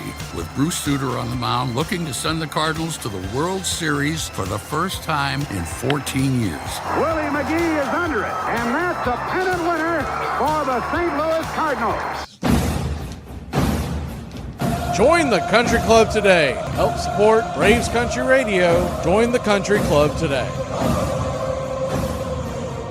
Welcome back. First pitch on the way to Jerks, and Profar is dribbled over to first. G3 in your scorecard. 1 down.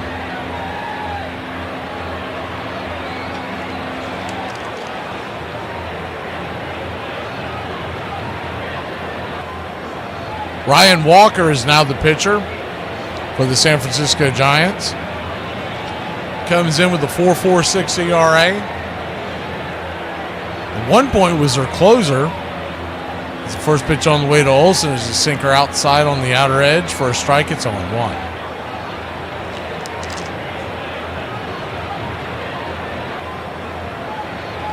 Righty-lefty matchup. The 0-1 fires a fastball right down the pipe, swing and a miss. It's 0-2.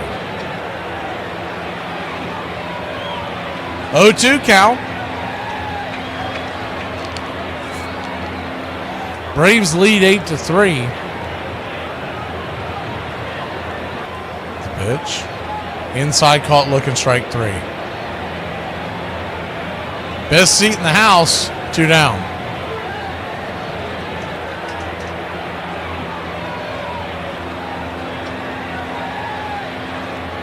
A little surprised to see Walker pitching this early in the game, but they must have, I guess they're trying to see if they can stay close, and he's coming in to face the heart of the order. Ronald Acuna Jr. will be your batter. Righty-righty matchup. First pitch on the way. Swing. That ball's lifted high and deep into right field. Going back on the track. It goes off the wall. Bounces back in. Here comes Acuna. He'll stand at second for a 2-out double. All right. Ronald Acuna Jr. felt like the bats were falling asleep here. They've woken back up. Bravo. Threw him a sinker right down the pipe. He's lucky he got that ball back. I thought that was going to go. Bravo. It hit the very top of that brick wall just underneath the ledge and bounced back in. First pitch by Drake Baldwin. Well, that'll kill the excitement. Lazy fly ball. Oh, the ball's going to drop!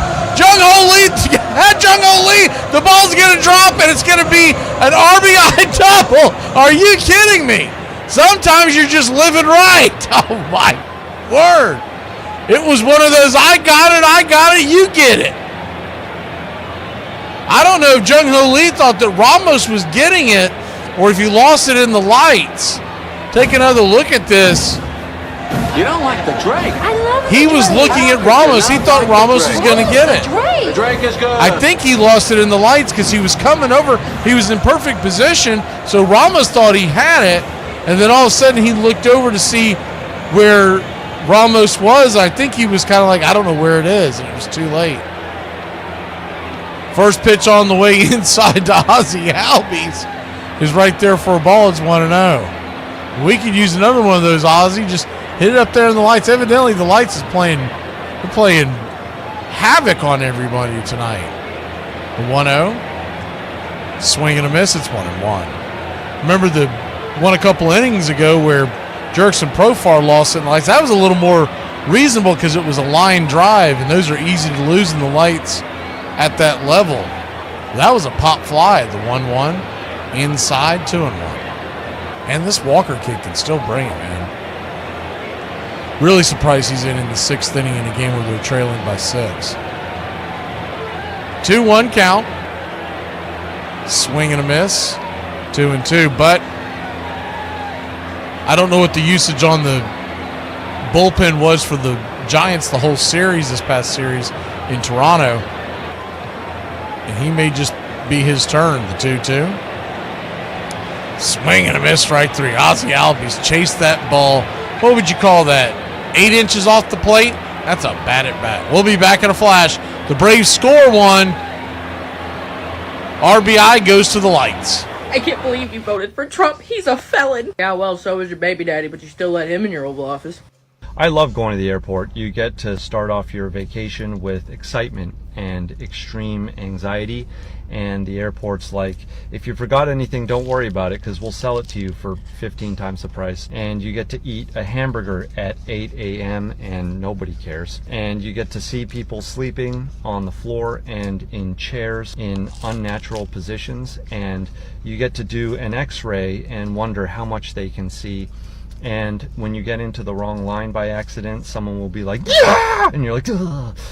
And then they're like, take off your shoes and drink all your liquids now. And then you get to go to the gate and they're like, whoops, we sold your seat 3 times, but you can paper, rock, scissors with the other people. So I love going to the airport. Comes to Atlanta, blends in, and just continues to do his thing. It's just ground ball after ground ball after ground ball. Greg was one of those guys, when he pitched, it was fun to watch. It was intriguing to watch, to see what he did and how it worked and why it worked. How could the Cubs let this guy go? Got it. What a job. He's the best, folks. He is the best. I'll tell you what, the Braves made a big investment in him, but he is quickly paying dividends. He's pitching at the top of the rotation for one of the best teams in baseball. He was the stopper of losing streaks. He was the extender of winning streaks. There is the best pitcher on the planet. He is a treat to watch operate. He was completely magical on the mound in the sense of he was throwing the same baseball as everybody else, but it did different things for him. I'll still recall the 19-2 season. Nobody could touch him. Line drive back to Maddox. In the era that we pitched, he was almost perfection.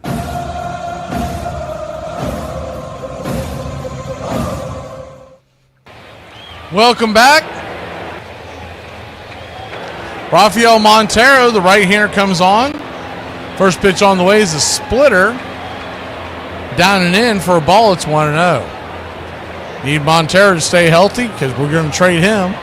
We need Iglesias to stay healthy. We're going to trade him. The same thing with Ozuna.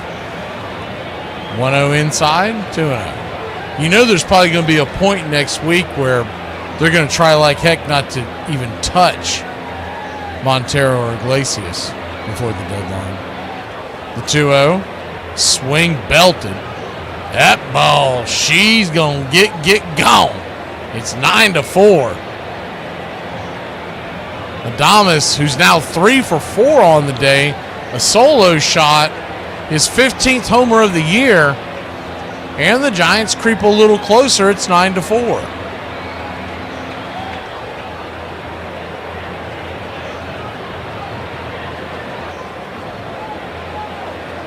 That was right in his wheelhouse.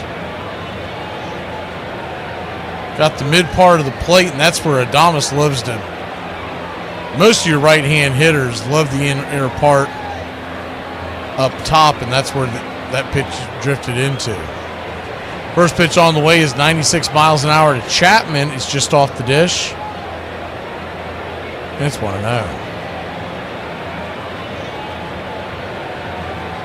1-0. 96 out wide. Ball 2, 2-0. 2-0 count.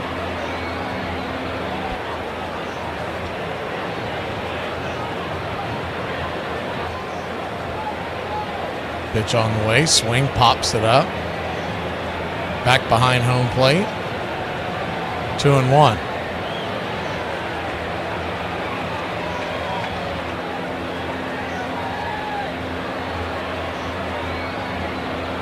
Braves lead it 9-4, top of the 7th. The 2-1. Swing, hammers it down the third base line, but foul. Banging that splitter in the dirt.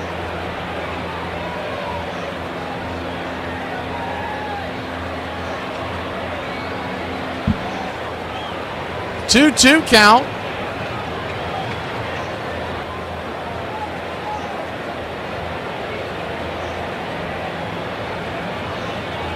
The pitch. Swing and a miss. Strike 3. Got him with the four-seamer. 1 away. Good pitch. 96 just blew it right by him. You do wonder what the Braves can get for Montero. He's got that postseason experience, and he hasn't had a terrible year. First pitch on the way is a 96-mile-an-hour heater up top. It's 1-0.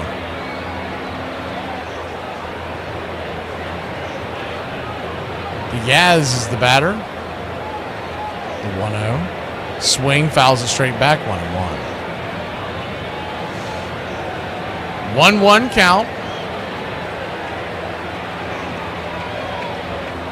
Even if some of these trades you make, you pair them up with some pieces to get something in the offseason is what the Braves are going to be looking at. The 1-1.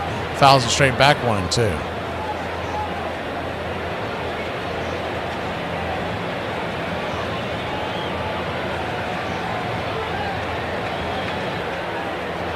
One-two count.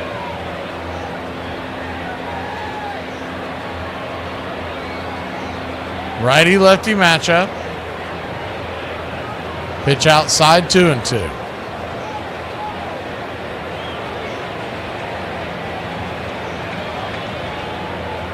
Looks like the Dodgers are going to be getting Blake Snell back soon.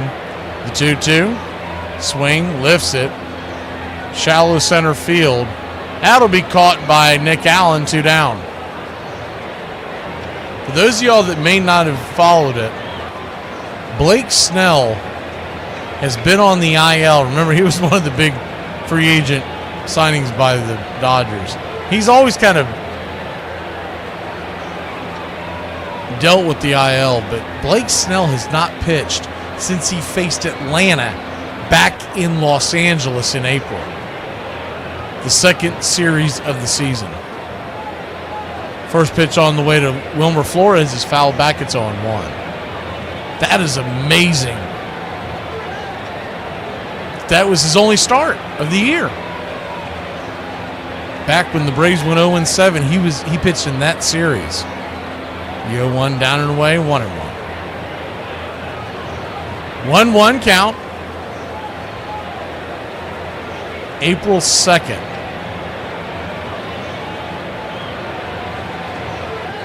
1-1, swung on, foul down the line, 1-2. The Dodgers keep putting up there his last start for Los Angeles was April 2nd. It's his only start. He's been hurt the whole damn year. Unless you're going to count spring training. What are you talking about his last start? It's his only start. The 1-2. 96 up top. Just misses the zone. Really surprised he didn't get that call. That is a 9-4, 2 outs in the 7th inning kind of strike. But John Lipka's been pinching the top of the zone all night long.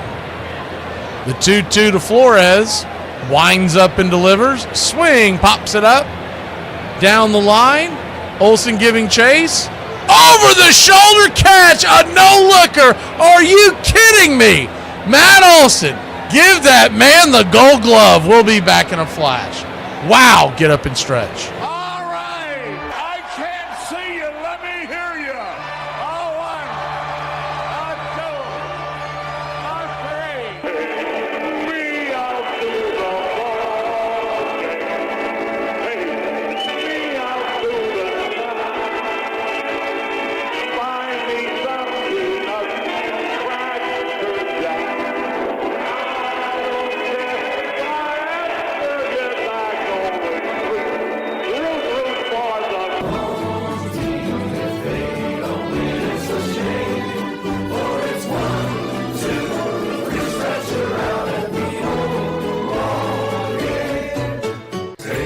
Me out to the ball game.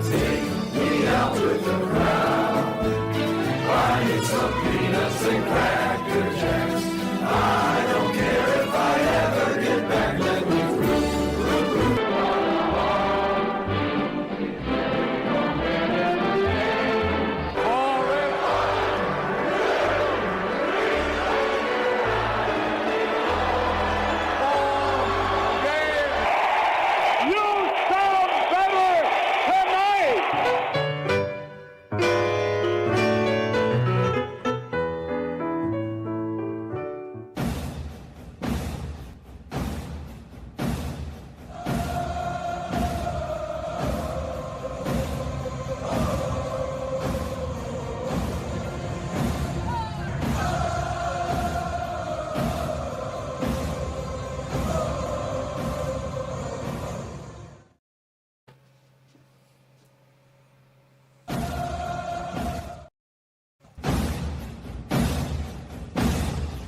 Welcome back. Bottom of the 7th we go. The Braves lead this one by a score of 9-4. Let's get double digits, y'all.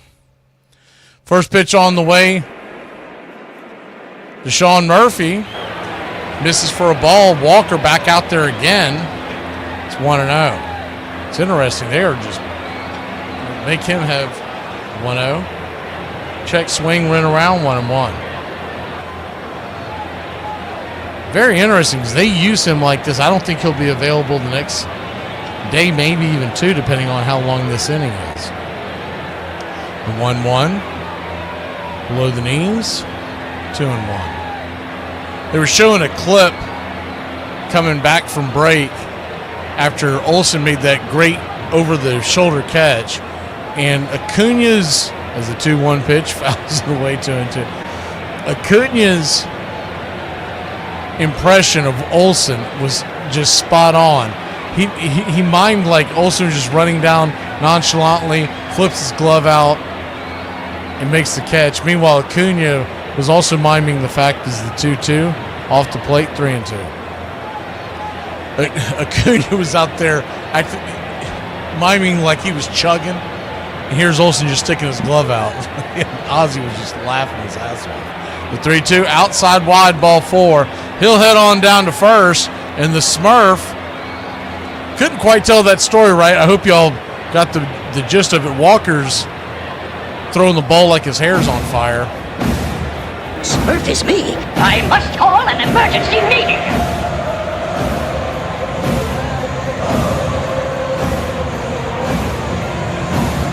Don't try to fool me.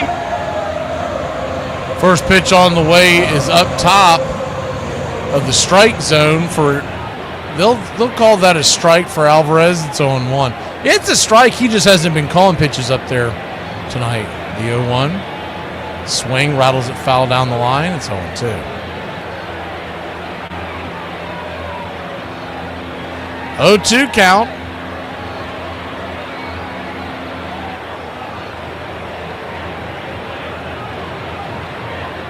The pitch. Nowhere near the zone. Slider out wide. 1-2.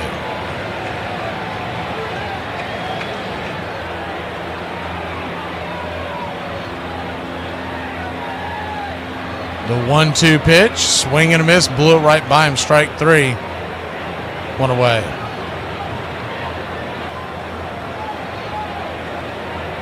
One on, 1 out, and that'll bring Michael Harris to the plate. See if Harris can do anything here with Walker's fastball. Seems like this is a guy that would actually pitch right into his groove. We'll see how he handles it. First pitch on the way. Down and in. Sinker nowhere near the zone. It's 1-0.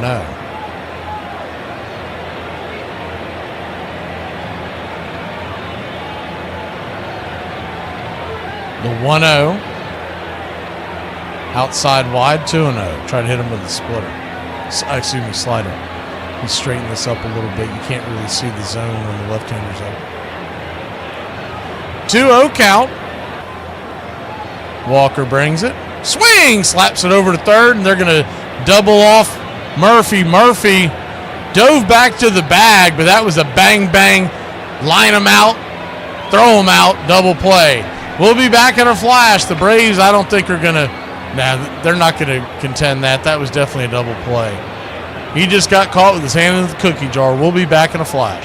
Hey, my homie just asked me why do we pronounce the G in longevity twice, and I can't stop thinking about it. Here are some baseball facts you might not have known. In 1890, second baseman Lou Bierbauer jumped ship from the Philadelphia Athletics to the Pittsburgh Alleghenies. The Athletics were upset by this and called the move piratical. The Alleghenies picked up the nickname Pirates and eventually became the Pittsburgh Pirates. Lefty Grove, who is regarded as one of the greatest pitchers of all time. He was inducted into the Hall of Fame in 1947, but then received 6 Hall of Fame votes 13 years later. This is because those 6 votes were meant for a player named Lefty Gomez. In 2019, NFL quarterback Tom Brady applied to trademark the phrase Tom Terrific, but his application was denied. The U.S. Patent and Trademark Office believed that the nickname points uniquely and unmistakably to Tom Seaver, Hall of Fame pitcher who is regarded as one of the greatest of all time. Do the players ever talk in the clubhouse at what age they think that a ball player peaks? Well, I think around 26, 7, 8, 9 even. Those years are when you really fully matured and you really got everything going for you. Johnny Bench was still just 25 when he came to spring training in 1973 after the successful surgery on his lung. Looking forward to entering what he saw as the prime of his career. His team, meanwhile, also looked to be as strong, if not stronger, than ever. I was rookie year in 63. Perez got there in 65. Davey got there in 69. Johnny got there in 68. So slowly but surely, the Big Red Machine was developing. We were so good in 70, we became the Big Red Machine. But then Joe comes over in the trade after 71, and all of a sudden the Big Red Machine was in full force. That was a team with a lot of alpha dogs. You had Pete, you had Tony Perez, you had Johnny. Joe Morgan gets traded there in 72. I give most of the credit to Sparky Anderson. He knew who the leaders of the team were.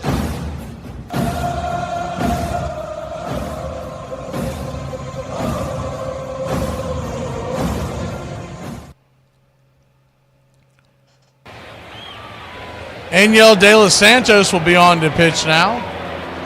Braves leading this one 9-4, top of the 8th.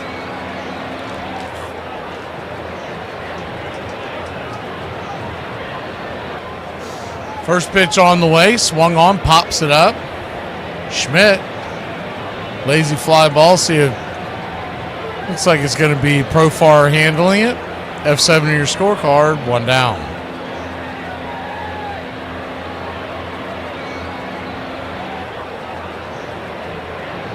One pitch, 1 out here to start the 8th inning.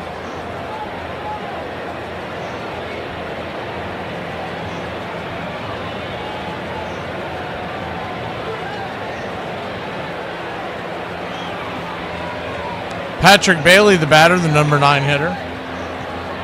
0 for 2 on the night. First pitch, slider, misses down. It's 1-0.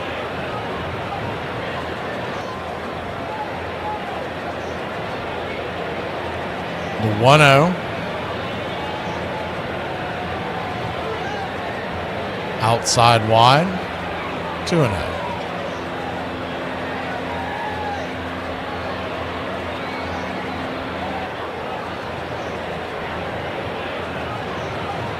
Count.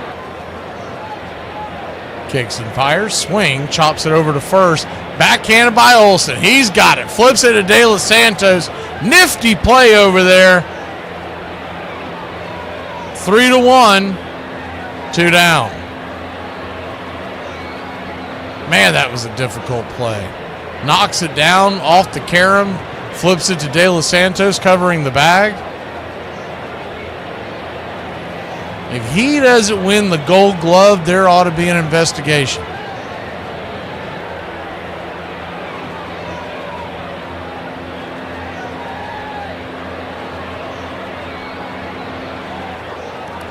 First pitch on the way to Lee is a 95-mile-an-hour fastball off the plate. It's 1-0. The 1-0.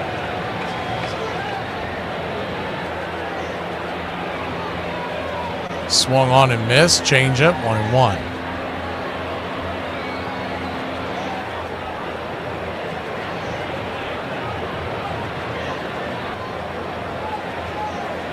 One count. Swing, chops it over to second. Ozzie has it, and that's a pretty clean inning by De Los Santos. Good bounce back after his last outing. 1, 2, 3. We go to the bottom of the 8th, leading 9-4. If you were a fruit, you'd be a fine apple. That's cute. What if I was a vegetable? I mean, I'd come visit you in the hospital every day. The food is good, right, bro? Oh, it's good, but it's nothing like my mother's ham biscuit brickle-brackle and beans with fizzy wiggets. They used to make roasted ham squash with spittle spattle and a side of biscuit gravy. And we'd have that every... Everyone in Portland dresses like they just got into a fight with their dad and then slammed their bedroom door to listen to Incubus. They were like, it's not James, it's Artemis now. A little taste test. Got with me here a White Claw hard seltzer. Raspberry. We're gonna check it out, see what we think. Tastes like a Jell-O shot farted. Tastes like I'm gonna get arrested at a bachelorette party. Tastes like I'm fighting for joint custody of a paddleboard. Tastes like the siphon gas from a vegan food truck. When Sparky came to the Reds in 70, he gained Johnny, Tony, and my respect. We just loved him. And if he got our respect, the rest of the guys were going to follow suit. We had that first clubhouse meeting at the end of spring training. Sparky said, we're just going to set down the rules. Pete, Joe, Tony, Johnny, You don't have any rules. The other 21 of you, you're going to, and I'm thinking, oh, did I hear that right? Oh man, now I don't have to sneak in through the kitchen if I'm out a little late and everything else doing this. This is the greatest. And then I'm like, oh, this guy's really good. Sparky Anderson, he has treated us like men, and I have to say he's probably the finest manager in baseball today. Sparky Anderson say, hey, you guys in charge. Bill Rose, Joe Morgan, Johnny Bates, and myself. These guys over there, they're going to follow you guys. We have black leadership, we have white leadership, we have Spanish leadership. Oh, help me. No team's ever had a black Hall of Famer, a white Hall of Famer, and a Latino Hall of Famer, and a Hall of Fame manager on the same team in the history of baseball.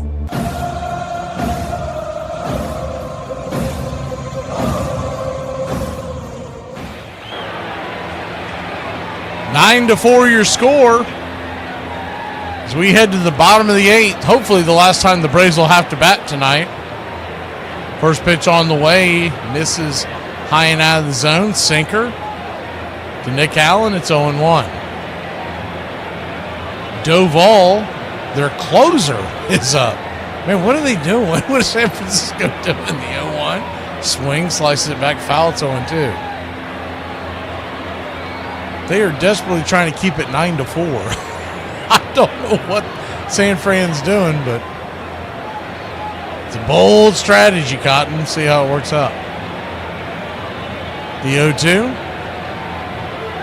Outside wide, 1-2. He brings it triple digits. That one was 99, but Doval can hit triple digits with these.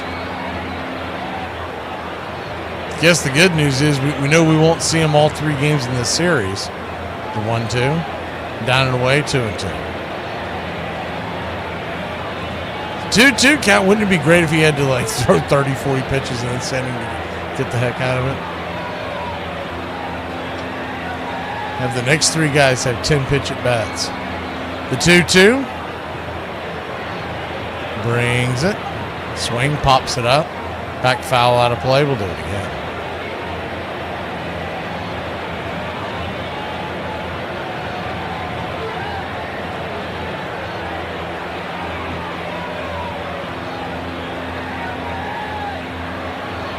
I wonder if Sandy Leon might go out there and catch in the 9th inning. Pitch on the way, swing, check, swing. Chases it around. 1 away.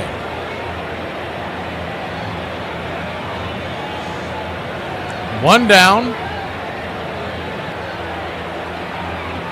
I don't think it'd be the worst thing in the world to save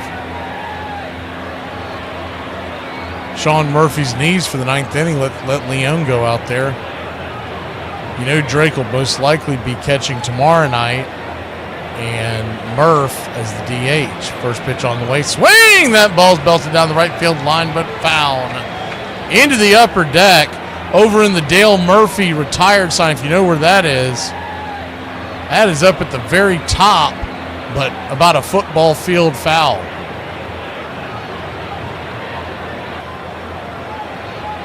Pitch on the way to Profar after that one is in the dirt. Evens up the count at 1-1.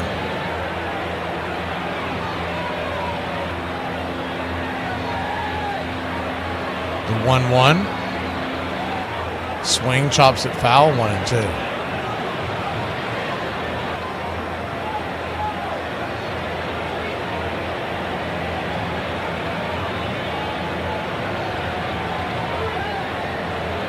You'd think there's a good chance that Luke Williams might pitch in the next inning, but I think it's a little too close for that. That's almost pushing it. The 2-2 down and in. If the Braves could score a few runs in this inning, we would get a Luke Williams sighting. I think the rule is 6 runs. I think the Braves typically, you normally don't see them pull them in until about 7 or 8. The 2-2, down and in, 3-2. They checked down the line. There's no way he went around. That would really help the bullpen if the Braves could score a couple runs. You put Luke Williams in there.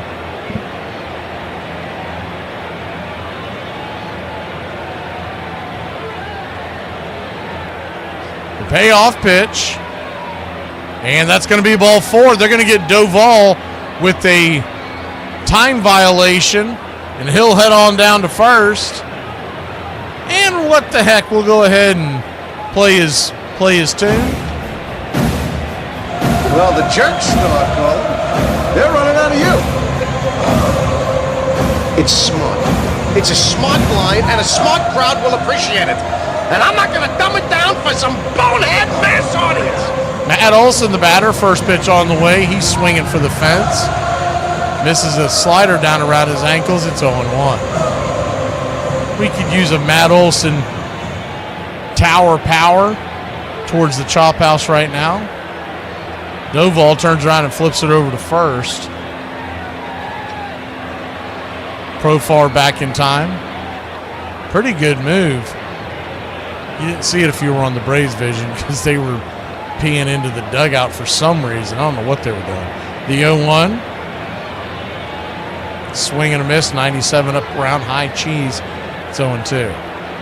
I at least want to see Acuna face Doval. That'd be a lot of fun to watch. The 0-2. Swing. Fouls it down the line. Hit it hard and long, but plenty foul. We'll do it again. I don't want Matt Olson to hit into a double play is the key there. Like to see Acuna versus Doval mano-a-mano. The 0-2. In the dirt, 1-2. Braves scored 5 in the first, 3 in the fourth, 1 in the sixth. Giants, 1 in the first, 1 in the second, 1 in the fifth, and 1 in the fourth. That's where we stand, the 1-2. Going to call him for a strike 3 on the outer corner up top. I don't know about that one. He has not been calling that. And it is 9-4, so I get that. But though it may or may not have been in the zone, he just hasn't been calling it. It's an inconsistent call by the home plate umpire. You can very well see where that's in the zone. But once again, if you're not calling it all night, it's a little chicken to do it now. First pitch on the way is a 99-mile-an-hour fastball. Top shelf, it's 0-1. Not the end of the world, but that's always irritating when umpires start changing their zone depending on the score. The 0-1. And the dirt runner goes. Profar goes down there. He is safe. Stolen base by Profar. Good throw by Bailey, by the way. That ball was in the dirt. Profar did not get a great jump. Makes up for it for the speed. But he's in plenty of time. So now a base hit would get us to double digits. Righty-righty matchup. We'll go ahead and move the screen back so you can see any movement on the base pass towards the plate. The 1-1. Down below the knees. 2-1. 2-1 count. If Acuna can keep the line moving, it would be Drake Baldwin next. And then Ozzie is in the hole. Infield back into the left. Huge hole down the right side, by the way. The 2-1. Swing. Slaps it back foul. There is an enormous hole down the first base line. If he just dinks it down the line, it's going to be extra bases. You don't normally see a first baseman play that far off the bag for anybody, and especially a guy who's throwing 100 miles an hour. The 2-2, down and away, 3-2. If he throws a fastball in the outer part of the zone and Acuna just taps it fair, Acuna might be standing at third base. It is unbelievable. I don't know if I've ever seen that. 3-2 count. And Florida's going to have to scurry to get over there if it's a play. The 3-2. Swing, chops it foul, slider. We'll do it again.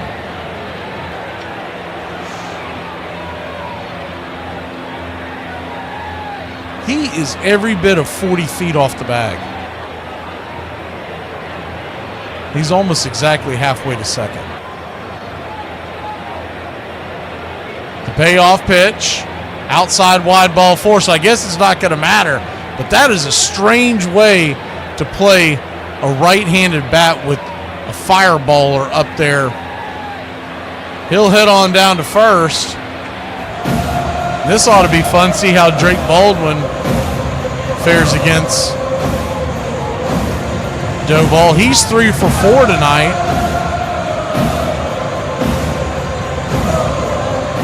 With 2 runs and 6 RBI. First pitch on the way inside. Did that get him? What is this? Are they giving him a... Almost looks like they were giving him a warning.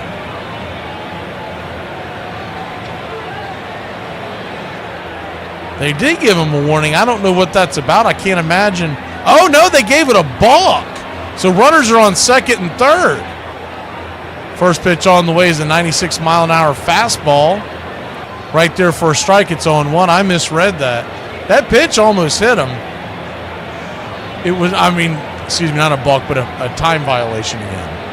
The 0-1, down and in, 1-1. So the pitch never counted, and it's a 1-1 count. It's a pitch time violation. It's essentially a balk. Second one he's had in this game. This inning. I don't know if that's a thing with him. The 1-1, swing, pops it up. It's a bad swing. Got underneath it. That'll end the inning. And the Braves lead it 9-4. We go to the 9th, and we'll see if we can shut her down and see who comes out. I was really wanting to see some Luke Williams. We won't get it tonight. Okay. Are you kidding? That's unfair. She made those. I need to calm down. Everything's fine. Amanda. I'm an adult. Man, I'm sick of how much time Chris is spending with Brian. Probably smooching pickles, because they're a couple of pickle smooches. No, I'm getting a little bit tired of my friends not being able to handle their alcohol. They dropped me 3 times last night trying to bring me into the house. I'm good with the customer. Not really. I'm great with the customer. She's autistic. She can't help it. Yeah, I'm autistic. No, you're not autistic. How many toothpicks on the ground? Don't play this game again. Come on, look, how many toothpicks? No, it just involves me cleaning up toothpicks. 100? No. 100? It's 3. There's 3. Okay, how many now? 3. No. Ugh, you're the worst kind of autistic. Boy, it would be tough to field that team that we had, because even the guys that aren't Hall of Famers are really good players. Concepcion's a really good player. Griffey's a really good player. Foster hit 52 home runs. Geronimo was a Gold Glover every year. So we had the same 8 guys that played every day. That group of regulars would become known as the Great 8, the heart of the Big Red Machine in the 70s. When you walked in to the Big Red Machine locker room, take a choice. Do you go to this Hall of Famer, or that person with the most hits in the game? Or do you go to this Hall of Famer over here? Or how about this guy that belongs in the Hall? You had your choice. Not only were they great players, but they had terrific personalities, and that team put a tremendous emphasis on winning. There she goes. Landline. Just out of here. Home run. It was fun going to the ballpark back then. We had fun. But you know why we had fun? Because we won. We didn't win every year, but we never went to spring training and we didn't think we could win. Braves Country Radio, your home for the classic call of Braves Country Baseball.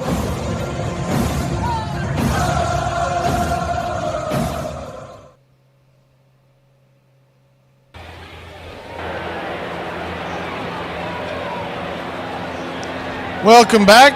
De Los Santos will go back out there for another round.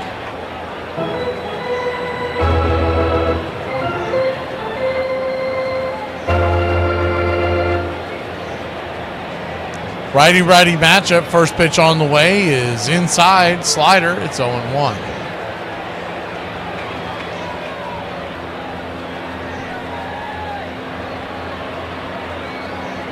The 0-1. Brings it. 95 misses high. 1-1. 1-1 count.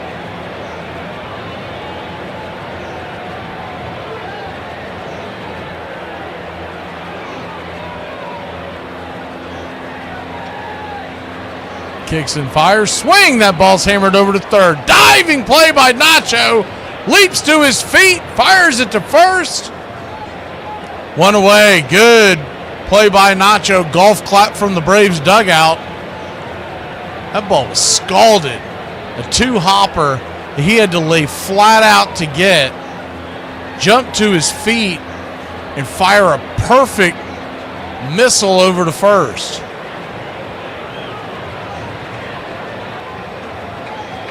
One up, one down. That'll bring Devers to the plate, who's 2 for 3. First pitch. Right there, first strike, it's 0-1.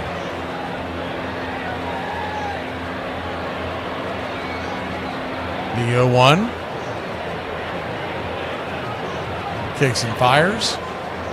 Swing and a miss, it's 0-2. No 2 count.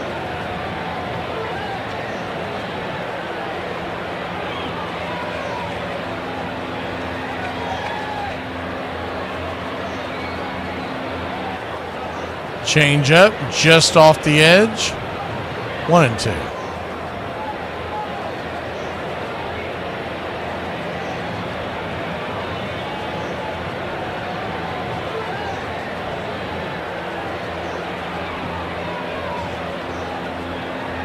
The 1-2, swing and a miss, strike 3. Got him with the changeup.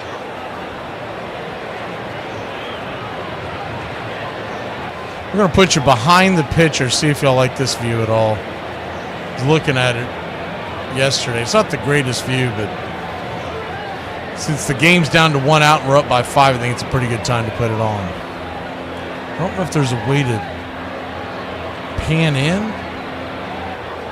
Oh, there we go. First pitch on the way is 96 at the knees. It's 0-1. Would be terrible if you didn't have all those dots in the back representing fans. Kind of gets lost back there. The 0-1. Kicks and fires. Swung on, chop foul down the third base line. It's 0-2. Giants down to their last strike.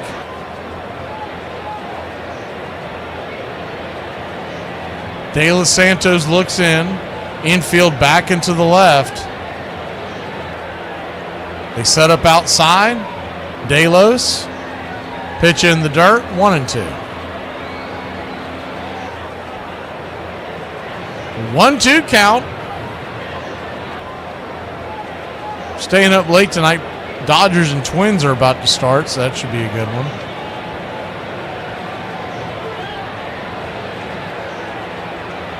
The 1-2. Swing, lifts it down the left field line. That ball's going to get up against the wall, off the wall, kick to the left. Profar's got it. He'll fire it in the infield, and the Giants are still alive. 2 outs.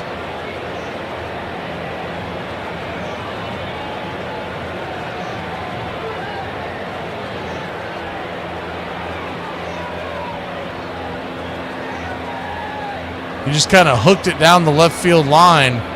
That took a funny hop. I don't know if I've ever seen a ball come off that wall like that.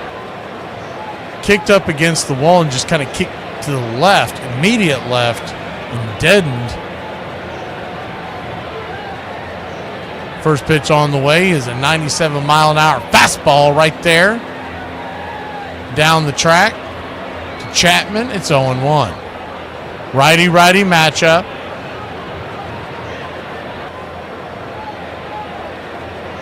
The 0-1. Swing, sizzles it back to the backstop, 0-2. Giants once again are down to their last strike. Runner at second, 2 outs.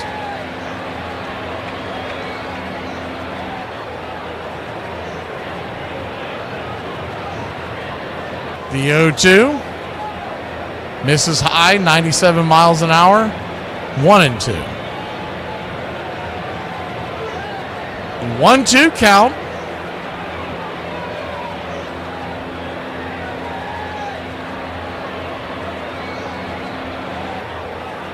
Kicks and fires. Swing, fouls it back. Yeah, Tree, you can't have the same graphics because these graphics are real. The ones in the video game are make-believe, and they can do all kinds of different things to set up for it. But these are adjusting on the fly. The 1-2 count. Brings it. Swing, fouls that straight back. We'll do it again.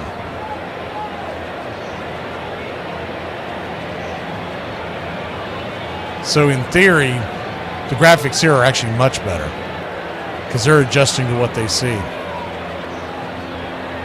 It's not predetermined. 1-2 count. Eyeglasses is warming up in the bullpen. Pitch on the way. Swing, hammers it down the left field line, and that is a fair ball. It's going to go up against the wall. And it is now 9-5. We'll go ahead and pull that out. Yeah, I agree. Those dots are distracting in the background. But I'm sure it's something that they'll try to fix by next year. Every year they add something else. It really is amazing. So Chapman continues to terrorize the Braves pitching staff. I don't know why they're screwing around here. They might as well go get eyeglasses. First pitch on the way. Change up high and out of the zone. It's 1-0. And if he blows this game, you're going to hear all the fans blame the pitchers and not the guys in charge, just like they did with the Arizona game. The 1-0. Swing pops it up. This might get us out of it. By the way, that's De Los Santos' 26th pitch of the game. He normally doesn't go that long. That's it. Matt Olson, who's had a lot of great defensive plays tonight, he makes the last out, and that'll do it. Braves win. Braves win. Your Atlanta Braves win. Whiskey for my men, beer for my horses. Player of the game ball? Well, this is an easy one. Drake Baldwin, 3 for 5. 6 RBIs. 2 runs scored. Have yourself a night, the Drake.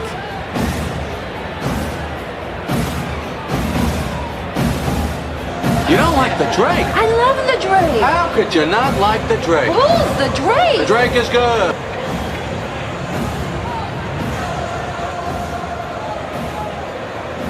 The Drake gets the win.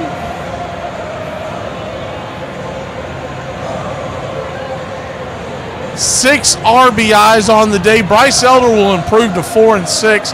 He did hang around long enough to qualify for the win. Not a great outing, but not terrible. 5 innings, 8 hits allowed. You don't like that. 3 earned runs, 1 strikeout, but he did enough to get the W, and that's really all you can ask for some nights. Bummer goes 1 inning, no earned. Montero gives up a run. De Los Santos gives up a run. And your Atlanta Braves win an important game because we got to start putting some streaks together, and that's how you start it, is with game number 1. We'll see you tomorrow night. 7:15 first pitch. Remember, Wednesday is a businessman getaway day at 12:15 first pitch. Have a great one, Braves country.